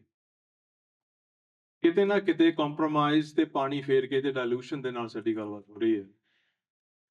ਉਹ ਕੇਸ ਇਨ ਪੁਆਇੰਟ ਇਹ ਵੀ ਬਣਦਾ ਆ ਕਿ ਭਾਈ ਹਰਦੀਪ ਸਿੰਘ ਦੀ ਮੈਂ ਗੱਲ ਇੱਥੇ ਤਾਂ ਕਰ ਰਿਹਾ ਆ ਕਿਉਂਕਿ ਉਹ ਐਬਸੋਲੂਟਲੀ ਕਨੈਕਟ ਕਰਦੀ ਆ ਭਾਈ ਜਸਵੰਤ ਸਿੰਘ ਖਾਲੜੇ ਦੀ ਗੱਲ ਨਾਲ। ਇੱਕ ਹੈਗਾ ਕਿ ਹਿਊਮਨ ਰਾਈਟਸ ਡਿਫੈਂਡਰਸ ਨੂੰ ਅਟੈਕ ਕਰੋ। ਅਸੀਂ ਭਾਈ ਜਸਵੰਤ ਸਿੰਘ ਖਾਲੜੇ ਨੂੰ as a human rights defender ਅਸੀਂ ਦੇਖਦੇ ਵੀ ਹਾਂ, ਪਰ ਅਸੀਂ ਅਸਲ ਦੇ ਵਿੱਚ ਉਹਨਾਂ ਨੂੰ ਕਿੱਦਾਂ ਦੇਖਦੇ ਹਾਂ? ਗੁਰੂ ਦਾ ਸਿੱਖ, ਸੰਤ ਸਿਪਾਹੀ, ਤੇ ਉਹਨਾਂ ਦੀ ਜਿਹੜੀ ਸਿੱਖ ਪੰਥ ਨੂੰ ਜਿਹੜੇ ਸਿਪਾਹੀ ਬਣ ਕੇ ਦੇਣ ਸੀਗੀ ਉਹ ਇੱਕ ਮਨੁੱਖੀ ਅਧਿਕਾਰਾਂ ਦੀ ਜਿਹੜੀ ਉਲੰਘਣਾ ਦੇ ਕੇਸਿਸ ਜਾਂ ਡਾਕੂਮੈਂਟੇਸ਼ਨ ਜਾਂ ਰਿਸਰਚ ਆ, ਇਹ ਸਾਰਾ ਕੁਝ ਅਸੀਂ ਉਹ ਕਹਿੰਦੇ ਕਿ ਇਹ ਲੜਾਈ ਉਹਨਾਂ ਨੇ ਪੰਥ ਲਈ ਲੜੀ, ਪਰ ਉਹ ਇੱਕ ਵੱਡੇ ਲੜਾਈ ਦੇ ਹਿੱਸੇਦਾਰ ਸਨ। ਜਿਹੜੀ ਹਮੇਸ਼ਾ ਰਾਜ ਦੀ ਜਿਹੜੀ ਪਾਤਸ਼ਾਹੀ ਦਾਅਵੇ ਦੀ ਲੜਾਈ ਹੈ ਉਹਦੇ ਵਿੱਚ ਅਸੀਂ ਸਾਰੇ ਹੀ ਹਾਂ। ਪਰ ਇਸ ਸਪੇਸ ਦੇ ਵਿੱਚ ਭਾਈ ਹਰਦੀਪ ਸਿੰਘ ਨਿੱਜਰ ਨੂੰ ਕਿੱਦਾਂ ਅਸੀਂ ਡਿਫਾਈਨ ਕਰਦੇ ਹਾਂ? ਕਿਉਂਕਿ ਆਪਾਂ ਪ੍ਰੇਰਨਾ ਲੈਣੀ ਹੈ ਉਸ ਸ਼ਹੀਦੀ ਤੋਂ। ਭਾਈ ਹਰਦੀਪ ਸਿੰਘ ਨਿੱਜਰ ਨੂੰ ਤੁਹਾਨੂੰ ਪਤਾ ਜਾਂ ਨਾ ਪਤਾ ਹੋਵੇ, ਮੈਂ ਤੁਹਾਨੂੰ ਦੱਸ ਦਿੰਦਾ ਹਾਂ ਕਿ ਸਤੰਬਰ 2000 24 ਦੇ ਵਿੱਚ ਪਰਿਵਾਰ ਦੇ ਨਾਲ ਰਲ ਕੇ ਇੱਕ ਕੰਪਲੇਂਟ ਫਾਈਲ ਕੀਤੀ ਗਈ ਸੀਗੀ ਯੂਨਾਈਟਿਡ ਨੇਸ਼ਨਸ ਦੇ special rapporteur for counter terrorism and human rights professor Ben Saul ਜਿਹੜਾ ਆ ਉਹ ਸਪੈਸ਼ਲ ਰਾਪੋਰਟਰ ਜਿਹੜਾ ਯੂਐਨ ਦਾ ਸਭ ਤੋਂ ਵੱਡਾ ਜਿਹੜਾ ਰੋਲ ਆ ਉਸ ਸਪੇਸ ਵਿੱਚ ਪਲੇ ਕਰਦਾ ਉਹਨੂੰ ਇਹ ਰਿਪੋਰਟ ਗਈ ਕਿ ਭਾਈ ਹਰਦੀਪ ਸਿੰਘ ਨਿੱਜਰ ਨੂੰ ਐਕਸਟਰਾ ਜੁਡੀਸ਼ੀਅਲੀ ਟ੍ਰਾਂਸਨੈਸ਼ਨਲ ਰਿਪਰੈਸ਼ਨ ਦੇ ਰਾਹੀਂ ਕੈਨੇਡਾ ਦੇ ਵਿੱਚ ਇੰਡੀਆ ਨੇ ਸ਼ਹੀਦ ਕੀਤਾ ਮਾਰਿਆ he was assassinated for his outspokenness on Sikh rights, political rights, human rights and Sikh sovereignty, self-determination in the form of Khalistan. ਬੜੇ ਸਪਸ਼ਟ ਲਫ਼ਜ਼ਾਂ ਦੇ ਵਿੱਚ ਅਸੀਂ ਉਹਦੇ ਵਿੱਚ ਲਿਖਿਆ ਖਾਲਿਸਤਾਨ। ਜੇ ਕੋਈ ਖਾਲਿਸਤਾਨ ਦਾ ਸਮਰਥਕ ਹੈ ਉਹਦਾ ਮਤਲਬ ਇਹ ਨਹੀਂ ਕਿ ਉਹ ਹਿਊਮਨ ਰਾਈਟਸ ਦਾ ਡਿਫੈਂਡਰ ਨਹੀਂ ਹੋ ਸਕਦਾ। ਉਲਟਾ ਬੈਨ ਸੌਲ ਜਿਹੜਾ ਸਪੈਸ਼ਲ ਰਾਪੋਰਟਰ ਸੀ ਉਹਦੀ 16 ਪੇਜ ਦੀ ਰਿਪੋਰਟ ਤੁਸੀਂ ਪੜ੍ਹ ਸਕਦੇ ਹੋ। ਉਹਨੇ ਇੰਡੀਆ ਨੂੰ ਫਿਰ ਔਨ ਦਾ ਰੈਕੋਰਡ ਉਹ ਰਿਪੋਰਟ ਲਿਖੀ ਹੈ, ਇਟਸ ਆਨਲਾਈਨ, ਕਿ ਉਹਨੇ ਕਿਹਾ ਕਿ Hardeep Singh Nijjar was a Sikh political and social leader in Vancouver, Canada, who was a human rights defender killed for his belief in the creation of a Sikh sovereign state of Khalistan. ਹੁਣ ਜਿਹੜਾ UN ਦਾ special ਰਾਪੋਰਟਰ ਆ ਉਹ ਕੋਈ distinction ਨਹੀਂ make ਕਰ ਰਿਹਾ ਕਿ ਇੱਕ ਪੋਲੀਟੀਕਲ ਵਿਲ ਬੰਦੇ ਦਾ ਕੀ ਆ ਤੇ ਉਹ ਹਿਊਮਨ ਰਾਈਟਸ ਡਿਫੈਂਡਰ ਆ, ਉਹਨੂੰ ਡਿਫਾਈਨ ਕਰ ਰਿਹਾ ਕਿ Hardeep Singh Nijjar is a human rights defender, ਪਰ ਨਾਲ ਇਹ ਵੀ ਕਹਿ ਰਿਹਾ ਕਿ ਖਾਲਿਸਤਾਨ ਪ੍ਰਤੀ ਉਹਦੇ ਵਿਊਜ਼ ਇਹ ਸੀ ਕਿ ਉਹ ਸੋਵਰਨਟੀ ਤੇ ਸੈਲਫ ਡਿਟਰਮੀਨੇਸ਼ਨ ਆਪਣੇ ਪੰਥ ਲਈ ਚਾਹੁੰਦਾ ਸੀ। ਸਾਡੀ ਜਿਹੜੀ ਇੱਕ ਗੱਲ ਚੱਲ ਰਹੀ ਆ ਜਿਹੜੇ ਪੇਸ਼ਾ ਮੈਨੂੰ ਦਿੱਤਾ ਸੀ ਤਾਂ ਹੀ ਮੈਂ ਸੋਵਰਨਟੀ ਦੇ ਆਲੇ ਦੁਆਲੇ ਗੱਲ ਕਰ ਰਿਹਾ ਕਿ ਇਹਦੀ ਜਿਹੜੀ ਸੈਪਰੇਸ਼ਨ ਬਹੁਤ ਖਤਰਨਾਕ ਹੈ। ਜਦੋਂ ਤੁਸੀਂ ਇਸ ਗੱਲਾਂ ਨੂੰ ਸੈਪਰੇਟ ਕਰਦੇ ਆ ਸਾਨੂੰ ਕਦੀ ਇਦਾਂ ਲੱਗਦਾ ਹੈ ਕਿ ਸਾਡੀ ਜਿਹੜੀ ਬੁੱਧੀ ਇਦਾਂ ਹੈ ਕਿ ਅਸੀਂ ਕੋਈ ਕਲੈਵਰਨੈਸ ਦੇ ਵਿੱਚੋਂ ਅਸੀਂ ਕੁਝ ਹਾਸਲ ਕਰਨਾ ਹੈ ਕਿ ਅਸੀਂ ਓਨੀ ਕੀ ਗੱਲ ਪੇਸ਼ ਕਰੀਏ। ਉਹ ਜਿਹੜੀ ਮੁੱਢਲੀ ਗੱਲ ਜਿਹੜੀ ਐਂਡ ਦੀ ਗੱਲ ਹੈ ਸਾਡਾ ਮੁੱਢਲਾ ਨਾਤਾ ਗੁਰੂ ਗ੍ਰੰਥ ਤੇ ਗੁਰੂ ਪੰਥ ਦੇ ਨਾਲ ਹੈ, ਉਹ ਡਿਮਾਂਡ ਕਰਦੀ ਹੈ ਕਿ ਸੱਚਾਈ ਦੇ ਨਾਲ ਅਸੀਂ ਸਭ ਕੁਝ ਟੇਬਲ ਤੇ ਰੱਖੀਏ ਕਿ ਅਸੀਂ ਆਹ ਚਾਹੁੰਦੇ ਹਾਂ। ਹੁਣ ਜੇ 1550 ਪਰਿਵਾਰਾਂ ਨੂੰ ਇੰਨਾ ਕੁ ਪੈਸਾ ਵੰਡ ਦਿੱਤਾ, ਆਉਣ ਵਾਲੇ ਸਮੇਂ ਦੇ ਵਿੱਚ ਇਹਨਾਂ ਦੀਆਂ ਚਾਲਾਂ ਦਾ ਕੋਈ ਪਤਾ ਨਹੀਂ ਹੁੰਦਾ, ਪਰ ਜੇ ਉਹ ਸਾਨੂੰ ਆਣ ਕੇ ਇਹ ਕਹਿਣਗੇ ਦੇਖੋ ਜਿਹੜੀ ਬੀਜੇਪੀ ਆ ਜਾਂ ਕੋਈ ਮੋਦੀ ਆ ਜਾਂ ਸ਼ਾਹ ਆ ਜਾਂ ਜੋ ਵੀ ਆ, ਇਹ ਆਣ ਕੇ ਇੰਨੀ ਕੀ ਗੱਲ ਜਿਹੜੇ ਆ ਸਪੇਸ ਦੇ ਵਿੱਚ ਕਹਿ ਦੇਣ ਗੱਲ ਨੂੰ ਖਤਮ ਕਰਨ ਦੇ ਲਈ ਕਿ ਜਿੰਨੇ ਵੀ ਬੰਦੇ ਨੇ ਤੁਹਾਡੇ ਖਿਲਾਫ ਇਹ ਜ਼ੁਲਮ ਕੀਤੇ ਆ, ਟਾਈਟਲਰ ਹੋਵੇ, ਸੱਜਣ ਕੁਮਾਰ ਹੋਵੇ, ਕਮਲਨਾਥ ਹੋਵੇ, ਜਿਹੜਾ ਮਰਜ਼ੀ ਹੋਵੇ, ਸੈਣੀ ਹੋਵੇ, ਜੋ ਮਰਜ਼ੀ ਹੋਵੇ, ਸਾਰਿਆਂ ਨੂੰ ਅਸੀਂ ਫੜ ਕੇ ਅੰਦਰ ਦੇ ਦਿੰਦੇ ਆ। ਅੱਧਿਆਂ ਨੂੰ ਅਸੀਂ ਫਾਂਸੀ ਦੇ ਦਿੰਦੇ ਆ, ਅੱਧਿਆਂ ਨੂੰ ਸਜ਼ਾ ਹੋ ਜਾਊਗੀ ਤੇ ਤੁਸੀਂ ਫਿਰ ਘਰਾਂ ਨੂੰ ਜਾਓ, ਬਸ ਗੱਲ ਖਤਮ। ਅਲਟੀਮੇਟਲੀ ਪੰਥ ਨੂੰ ਆਪਣਾ ਨਿਸ਼ਾਨੇ ਦੀ ਕਲੈਰਿਟੀ ਜਿਹੜੀ ਹੈ ਉਹ ਚਾਹੀਦੀ ਹੁੰਦੀ। ਅਖੀਰਲੀ ਬੇਨਤੀ ਹੈ, ਨਿਸ਼ਾਨੇ ਦੀ ਕਲੈਰਿਟੀ ਨਾ ਹੋਵੇ, ਅਸੀਂ ਉਹਨਾਂ ਦੀ ਜੁਡੀਸ਼ੀਅਲ ਸਿਸਟਮ ਆ, ਉਹਨਾਂ ਦੇ ਵਕੀਲ ਆ, ਉਹਨਾਂ ਦੀ ਪ੍ਰੈਸ ਆ, ਉਹਨਾਂ ਦੀ ਮੈਜੋਰਿਟੀ ਆ, ਤੁਹਾਡੇ 13 MP ਬੰਦੇ ਕਹਿੰਦੇ ਕੀ ਕਰ ਲੂਗੇ ਫਲਾਨਾ ਧੀਮਕੜਾ, ਸੋ ਤੁਹਾਨੂੰ ਪਤਾ ਹੈ ਸਪੇਸ ਦਾ ਆਲਰੇਡੀ, ਕਿਸੇ ਨੂੰ ਦੱਸਣ ਦੀ ਲੋੜ ਨਹੀਂ ਕਿ ਤੁਹਾਨੂੰ ਆਲਰੇਡੀ ਪਤਾ ਹੈ ਕਿ এনवायरमेंट ਆ ਉਹਨਾਂ ਨੇ ਬਣਾ ਕੇ ਸਾਨੂੰ ਉਹਦੇ ਵਿੱਚ ਰੱਖਿਆ ਆ ਗੁਲਾਮ ਬਣਾ ਕੇ। तो ਪੰਜਾਬ ਦੇ ਪਾਣੀਆਂ ਦਾ ਇਸ਼ੂ ਆ, এনवायरमेंट ਦਾ ਇਸ਼ੂ ਆ, ਧਰਤੀ ਦਾ ਇਸ਼ੂ ਆ, ਬੋਲੀ ਦਾ ਇਸ਼ੂ ਆ, PU ਦਾ ਮਸਲਾ ਜਿਹੜਾ ਦੇਤਾ ਤਾਂ ਯੂਨੀਵਰਸਿਟੀਜ਼ ਦਾ, ਚੰਡੀਗੜ੍ਹ ਦਾ ਮਸਲਾ ਨਹੀਂ ਕਦੀ ਮੁੱਕਿਆ। ਕਿਹੜੇ ਮਸਲੇ ਦੇ ਉੱਤੇ ਇੰਡੀਵਿਜੂਅਲ ਤੌਰ ਤੇ ਅਸੀਂ ਲੜਨਾ, ਕਿਤੇ ਨਾ ਕਿਤੇ ਸਾਨੂੰ ਸਾਰਿਆਂ ਨੂੰ ਅੰਦਰ ਇਸ ਗੱਲ ਦਾ ਪਤਾ ਹੈ ਕਿ ਇਹ ਗੁਲਾਮੀ ਦੀਆਂ ਨਿਸ਼ਾਨੀਆਂ ਆ। ਜਦੋਂ ਸੰਤਾਂ ਨੇ ਇਹ ਸ਼ਬਦ ਵਰਤਿਆ it was for a specific reason, ਉਹ ਕਹਿ ਸਕਦੇ ਸੀਗੇ ਕਿ ਇਹ ਫਰਕ ਦੀ ਲੜਾਈ ਆ, ਡਿਸਕ੍ਰਿਮੀਨੇਸ਼ਨ ਦੀ ਲੜਾਈ ਆ, ਨਸਲਵਾਦ ਦੀ ਕੋਈ ਲੜਾਈ ਆ। ਉਹਨਾਂ ਨੇ ਸਪੈਸੀਫਿਕਲੀ ਗੁਲਾਮੀ ਦਾ ਟਰਮ ਕਿਉਂ ਵਰਤਿਆ ਕਿਉਂਕਿ ਗੁਲਾਮੀ ਦੇ ਵਿੱਚੋਂ ਸਿਰਫ ਆਜ਼ਾਦੀ ਹੀ ਨਿਕਲਦੀ ਹੈ। It was the base of his entire foundation ਕਿ ਸਿੱਖਾਂ ਨੂੰ ਇਹ ਅਹਿਸਾਸ ਹੋਵੇ that this isn't just discrimination. Discrimination ਤੁਹਾਨੂੰ ਕਾਨੂੰਨ ਦੇ ਦਾਇਰੇ ਦੇ ਵਿੱਚ ਆ ਕੇ ਲੜਨਾ ਪੈਣਾ, ਤੇ ਜੇ ਉਹਨਾਂ ਦੀ ਸਾਰੀ ਸਟੇਟ ਦੀ ਮਸ਼ੀਨਰੀ ਜਿਹੜੀ ਹੈ ਉਹਨਾਂ ਦੇ ਹੱਥ ਦੇ ਵਿੱਚ ਹੈ, ਤੁਸੀਂ ਉਹ ਲੜਾਈ ਕਿੱਦਾਂ ਲੜੋਗੇ? ਸੋ ਇਹਦੇ ਵਿੱਚ ਜਿਹੜੀ ਇਹ ਗੱਲ ਜਿਹੜੀ ਹੈ ਕਿ ਸਾਡੀ ਲੜਾਈ ਜਿਹੜੀ ਹੈ ਅੱਜ ਦੇ ਸਮੇਂ ਦੇ ਵਿੱਚ ਨਿਸ਼ਾਨਾ ਜਿਹੜਾ ਬਹੁਤ ਜ਼ਰੂਰੀ ਹੈ that we be clear on what we're actually going for. ਛੋਟੇ ਘੱਲੂਘਾਰੇ ਤੋਂ ਬਾਅਦ ਆਫਟਨ ਅਸੀਂ ਇਹ ਗੱਲ ਕਰਦੇ ਹਾਂ, ਛੋਟੇ ਘੱਲੂਘਾਰੇ ਤੋਂ ਬਾਅਦ ਸਿੱਖ ਸਪਸ਼ਟ ਜੋ ਨਿਕਸ ਜਿਹੇ ਰਾਜ ਲਹੇ ਮਰੇ ਗੁਰ ਜਾਏ, ਜੋ ਇਸ ਘੇਰੇ ਚੋਂ ਨਿਕਲ ਗਿਆ ਹੈ ਉਹਦਾ ਇੱਕੋ ਹੀ ਕੰਮ ਹੈ ਰਾਜ ਸਥਾਪਿਤ ਕਰਨਾ। ਜਿਹੜੇ ਮਰ ਗਏ ਸ਼ਹੀਦ ਹੋ ਗਏ ਗੁਰੂ ਦੇ ਕੋਲ ਗਏ, ਜੋ ਨਿਕਸ ਜਿਹੇ ਰਾਜ ਲਹੇ ਮਰੇ ਗੁਰ ਜਾਏ। ਦੂਜੇ ਘੱਲੂਘਾਰੇ ਤੋਂ ਬਾਅਦ, ਵੱਡੇ ਘੱਲੂਘਾਰੇ ਤੋਂ ਬਾਅਦ ਜਦੋਂ ਅੱਧੀ ਸਿੱਖਾਂ ਦੀ ਪਾਪੂਲੇਸ਼ਨ ਇੱਕ ਦਿਨ ਦੇ ਵਿੱਚ ਖਤਮ ਕੀਤੀ ਗਈ, ਤਦ ਖਾਲਸਾ ਰਹਿ ਗਏ, ਉਹ ਸਪੋਰਟ ਗਵਾਏ। ਚੜ੍ਹਦੀ ਕਲਾ ਦੇ ਪ੍ਰਤੀਕ ਦੇ ਵਿੱਚ ਅੱਧੀ ਪੋਪੂਲੇਸ਼ਨ ਸਿੱਖਾਂ ਦੀ ਖਤਮ ਹੋ ਗਈ, ਫਿਰ ਵੀ ਉਹ ਕਹਿ ਰਹੇ ਕਿ ਤਤ ਖਾਲਸਾ ਜਿਉਂਦਾ ਹੈ, ਤੇ ਉਹਨਾਂ ਨੇ ਆਪਣਾ ਰਾਜ ਜਿਹੜਾ ਮਹੀਨਿਆਂ ਦੇ ਵਿੱਚ ਮੁੜ ਕੇ ਸੂਬੇ ਜਿਹੜੇ ਆ ਪੰਜਾਬ ਦੇ ਉਹ ਲਏ ਉੱਥੋਂ।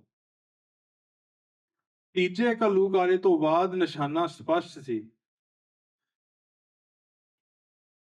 ਹੁਣ ਉਸ ਨਿਸ਼ਾਨੇ ਦੇ ਉੱਤੇ ਚੱਲਣਾ ਜਾਂ ਨਹੀਂ ਚੱਲਣਾ, ਇਹ ਐਕਚੁਅਲੀ ਕੋਈ ਡਿਸਕਸ਼ਨ ਨਹੀਂ ਹੈਗਾ। ਜਦੋਂ ਇਹ ਗੱਲ ਕਹਿ ਦਿੱਤੀ ਕਿ ਨੀਂਹ ਪੱਥਰ ਰੱਖਿਆ ਗਿਆ ਖਾਲਿਸਤਾਨ ਦਾ, ਜਦੋਂ ਸਰਬੱਤ ਖਾਲਸੇ ਦੇ ਵਿੱਚ ਖਾਲਿਸਤਾਨ ਰਾਜ ਵੱਲੋਂ ਅਸੀਂ ਤੁਰ ਪਏ, ਜਦੋਂ ਅਸੀਂ ਆਪਣੀ ਵਡੇਰਿਆਂ ਦੀਆਂ ਗੱਲਾਂ, ਬਜ਼ੁਰਗਾਂ ਦੀਆਂ ਗੱਲਾਂ, ਗੁਰੂ ਸਾਹਿਬ ਦੇ ਰਾਜ ਕਰੇਗਾ ਖਾਲਸੇ ਦੇ ਹੁਕਮ ਨੂੰ ਅਸੀਂ ਬਣਾ ਲਿਆ ਆ, ਉਹਦੇ ਵਿੱਚ ਫਿਰ ਸਾਨੂੰ ਇਸ ਗੱਲ ਦੀ ਅੰਡਰਸਟੈਂਡਿੰਗ ਹੋਣੀ ਚਾਹੀਦੀ ਹੈ ਕਿ ਸਾਡਾ ਨਿਸ਼ਾਨਾ ਫਿਰ ਰਾਜ ਭਾਗ ਖਾਲਿਸਤਾਨ ਹੈ। ਤੇ ਕਿਹੋ ਜਿਹਾ ਰਾਜ ਹੈ ਤੁਹਾਡਾ? ਤੁਸੀਂ ਕੌਣ ਹੋ? ਜਿਸ ਗੁਰੂ ਦੇ ਰੂਪ ਦੇ ਵਿੱਚ ਸਾਨੂੰ ਸਾਜਿਆ ਗਿਆ ਹੈ, ਉਹਦੇ ਵਿੱਚ ਜਿਹੋ ਜਿਹਾ ਰਾਜ ਤੁਸੀਂ ਸਥਾਪਿਤ ਕਰਨਾ ਆ, ਤੁਸੀਂ ਕਿਸੇ ਦੇ ਨਾਲ ਵਧੀਕੀ ਨਹੀਂ ਕਰਨੀ, ਤੁਸੀਂ ਜਾਤ ਪਾਤ ਦੀ ਕੋਈ ਗੱਲ ਨਹੀਂ ਕਰਨੀ, ਤੁਸੀਂ ਕਿਸੇ ਦੇ ਨਾਲ ਕੋਈ ਫਰਕ ਨਹੀਂ ਕਰਨਾ। ਕਿਉਂ ਸਿੱਖ ਆਪਣਾ ਰਾਜ ਨਹੀਂ ਸਥਾਪਿਤ ਕਰ ਸਕਦੇ? ਤੇ ਮੈਂ ਭਾਈ ਜਸਵੰਤ ਸਿੰਘ ਖਾਲੜੇ ਦੀ ਇੱਕ ਸਪੀਚ ਜਿਹੜੀ ਬੜੀ ਬਹੁਤ ਮਨ ਨੂੰ ਲੱਗੀ, ਉਹ ਤੇ ਮੈਂ ਆਪਣੀ ਗੱਲ ਖਤਮ ਕਰਦਾ। ਉਹਨਾਂ ਨੇ ਆਸਟਰੀਆ ਦੇ ਵਿੱਚ ਇੱਕ ਸਪੀਚ ਕੀਤੀ ਸੀ, ਤੇ ਮੈਂ ਉਹਨੂੰ ਪੈਰਾਫਰੇਜ਼ ਕਰ ਰਿਹਾ ਹਾਂ। ਤੇ ਉਹਨੇ ਉਹਦੇ ਵਿੱਚ ਦੋ ਚੀਜ਼ਾਂ ਦੀਆਂ ਬੇਨਤੀਆਂ ਕੀਤੀਆਂ ਉਹ ਸੰਗਤ ਦੇ ਮੂਹਰੇ। ਇੱਕ ਸੀਗਾ ਕਿ ਉਹਨਾਂ ਨੇ ਇਹ ਗੱਲ ਕਹੀ ਕਿ ਆਪਣੇ ਆਪ ਲਈ ਸੁੱਖ ਮੰਗਣਾ ਕਿਸੇ ਹੋਰ ਲਈ ਦੁੱਖ ਮੰਗਣ ਵਾਲੀ ਗੱਲ ਨਹੀਂ ਹੁੰਦੀ, ਤੇ ਆਪਣਾ ਘਰ ਸੁਖੀ ਵਸਾਉਣ ਵਿੱਚ ਕਿਸੇ ਹੋਰ ਘਰ ਦੇ ਜਿਹੜਾ ਉਜਾੜਾ ਜਿਹੜਾ ਅਸੀਂ ਨਹੀਂ ਚਾਹੁੰਦੇ। ਇੰਨੀ ਹੀ ਸਿੰਪਲ ਸਿੱਖਾਂ ਦੀ ਜਿਹੜੀ ਫਾਊਂਡੇਸ਼ਨਲ ਲੜਾਈ ਜਿਹੜੀ ਰਾਜ ਦੀ, ਇੰਨੀ ਸਿੰਪਲ ਹੈ। ਅਸੀਂ ਕਿਸੇ ਨੂੰ ਦੁਖੀ ਨਹੀਂ ਦੇਖਣਾ ਚਾਹੁੰਦੇ, ਅਸੀਂ ਕਿਸੇ ਨੂੰ ਉਜਾੜਨਾ ਨਹੀਂ ਚਾਹੁੰਦੇ, ਪਰ ਸਾਡਾ ਜਿਹੜਾ ਪਰਿਵਾਰ ਆ, ਪੰਥ ਪਰਿਵਾਰ ਆ, ਸਾਡੀਆਂ ਆਉਣ ਵਾਲੀਆਂ ਨਸਲਾਂ ਜਿਹੜੀਆਂ ਆ, ਉਹਨਾਂ ਨੂੰ ਸੁਰੱਖਿਅਤ ਕਰਨ ਦੇ ਲਈ, ਉਹਨਾਂ ਨੂੰ ਸੁਖੀ ਵਸਾਉਣ ਦੇ ਲਈ ਸਾਨੂੰ ਇਹ ਰਾਜ ਭਾਗ ਆਪਣਾ ਘਰ ਸਾਨੂੰ ਸੁਖੀ ਵਸਾਉਣਾ ਪੈਣਾ। ਅਲਟੀਮੇਟ ਮੀਨਿੰਗ ਇਹਦੀ ਇਹੀ ਸੀ, ਇਹਨੂੰ ਜਿੱਦਾਂ ਮਰਜ਼ੀ ਲੈ ਲਓ। ਜੇ ਅਸੀਂ ਉਹ ਕੰਮ ਕਰਨਾ ਹੈ ਜਿੱਥੇ ਸਾਡੇ ਬੱਚਿਆਂ ਦਾ ਇੱਕ ਸੁਨਹਿਰਾ ਭਵਿੱਖ ਜਿਹੜਾ ਸਿਰਜਿਆ ਜਾਵੇ, ਜਿੱਥੇ ਇਹੋ ਜਿਹੀ ਮਨੁੱਖ ਅਧਿਕਾਰਾਂ ਦੀ ਜਿਹੜੀ ਉਲੰਘਣਾ ਨਾ ਹੋਵੇ, ਜਿਹਦੇ ਵਿੱਚ ਅਸੀਂ ਉਹ ਜਿਹੜੀ ਸਾਂਝੀਵਾਲਤਾ, ਸਰਬੱਤਾ ਭਲਾ ਦਾ ਮਿਸ਼ਨ ਜਿਹੜਾ ਹੈ ਗੁਰੂ ਸਾਹਿਬ ਨੇ ਦਿੱਤਾ, ਉਹਨੂੰ ਅੱਗੇ ਵਧਾ ਸਕਦੇ ਹਾਂ, ਫਿਰ ਸਾਨੂੰ ਦੋ ਗੱਲਾਂ ਜ਼ਰੂਰ ਸਾਡੇ ਪੱਲੇ ਬੰਨਣੀਆਂ ਪੈਣੀਆਂ ਕਿ ਗੁਰਮਤ ਦੇ ਆਧਾਰ ਦੇ ਉੱਤੇ ਇਹ ਸੰਘਰਸ਼ ਸ਼ੁਰੂ ਹੋਇਆ, ਉਹਦੇ ਤੇ ਇਹ ਲੜਿਆ ਜਾਣਾ। ਨਫ਼ਰਤ ਦੇ ਵਿੱਚੋਂ ਇੱਕ ਬਦਲੇ ਦੀ ਭਾਵਨਾ ਦੇ ਵਿੱਚੋਂ ਇਹ ਸੰਘਰਸ਼ ਨਹੀਂ ਲੜਿਆ ਗਿਆ। ਇਹ ਗੁਰੂ ਗ੍ਰੰਥ ਤੇ ਗੁਰੂ ਪੰਥ ਦੇ ਪਿਆਰ ਦੇ ਵਿੱਚੋਂ ਸੰਘਰਸ਼ ਲੜਿਆ ਗਿਆ। ਤੇ ਸਾਡੇ ਜਿਹੜਾ ਅਗਲਾ ਜਿਹੜਾ ਕਦਮ ਹੈ ਉਹ ਇਹਦੇ ਵਿੱਚ ਹੀ ਹੋਣਾ ਚਾਹੀਦਾ ਹੈ ਕਿ ਪ੍ਰੇਰਨਾ ਭਾਈ ਜਸਵੰਤ ਸਿੰਘ ਖਾਲੜਾ ਦੀ ਇਹ ਹੋ ਸਕਦੀ ਹੈ ਸਾਡੇ ਲਈ ਕਿ ਅਸੀਂ ਕੁਝ ਕਰੀਏ। ਜਿੱਥੇ ਮਰਜੀ ਸਾਡੀ ਕੋਈ ਸੇਵਾ ਹੋ ਸਕਦੀ ਹੈ, ਅਸੀਂ ਸਰਬੱਤ ਦੇ ਭਲੇ ਸਾਂਝੀਵਾਲਤਾ ਸੰਘਰਸ਼ ਪ੍ਰਤੀ ਅਸੀਂ ਆਪਣੀ ਸੇਵਾ ਲਾਈਏ। ਅੱਜ ਇੱਥੋਂ ਜਾਣ ਦਾ ਮਤਲਬ ਇਹ ਨਹੀਂ ਕਿ ਅਸੀਂ ਸਿਰਫ ਜੋਕਚਾਰ ਇੱਥੇ ਗੱਲਾਂ ਸੁਣ ਕੇ ਜਾਂ ਗੱਲਾਂ ਬਾਤਾਂ ਕਰਕੇ ਅਸੀਂ ਇੱਥੇ ਚਲੇ ਜਾਣਾ ਆ। ਜਿੱਥੇ ਵੀ ਅਸੀਂ ਆਪਣਾ ਕੰਮ ਆਪਣਾ ਕਰ ਸਕਦੇ ਹਾਂ ਉੱਥੇ ਕਰਨ ਦੀ ਲੋੜ ਆ। ਜਿਹੜੀ ਵੀ ਜਥੇਬੰਦੀ ਕਿਸੇ ਨੂੰ ਕੋਈ ਠੀਕ ਲੱਗਦੀ ਹੈ, ਕੋਈ ਕੰਮ ਕਰ ਰਹੀ ਹੈ, ਭਾਵੇਂ ਉਹ ਪੰਜਾਬ ਦੇ ਵਿੱਚ ਦਲ ਖਾਲਸਾ ਹੋਵੇ ਜਾਂ ਪੰਥ ਸੇਵਕ ਜਥੇ ਹੋਣ ਜਾਂ ਹੋਰ ਹੋਵੇ, ਜਾਂ ਇੱਥੇ ਬਾਹਰਲੇ ਦੇਸ਼ਾਂ ਦੇ ਵਿੱਚ Sikhs for justice the referendum ਮੁਹਿੰਮ ਚੱਲ ਰਿਹਾ ਉਹ ਹੋਵੇ, ਭਾਈ ਅੰਮ੍ਰਿਤਪਾਲ ਸਿੰਘ ਹੋਵੇ, ਜਿੱਥੇ ਮਰਜ਼ੀ ਹੋਵੇ।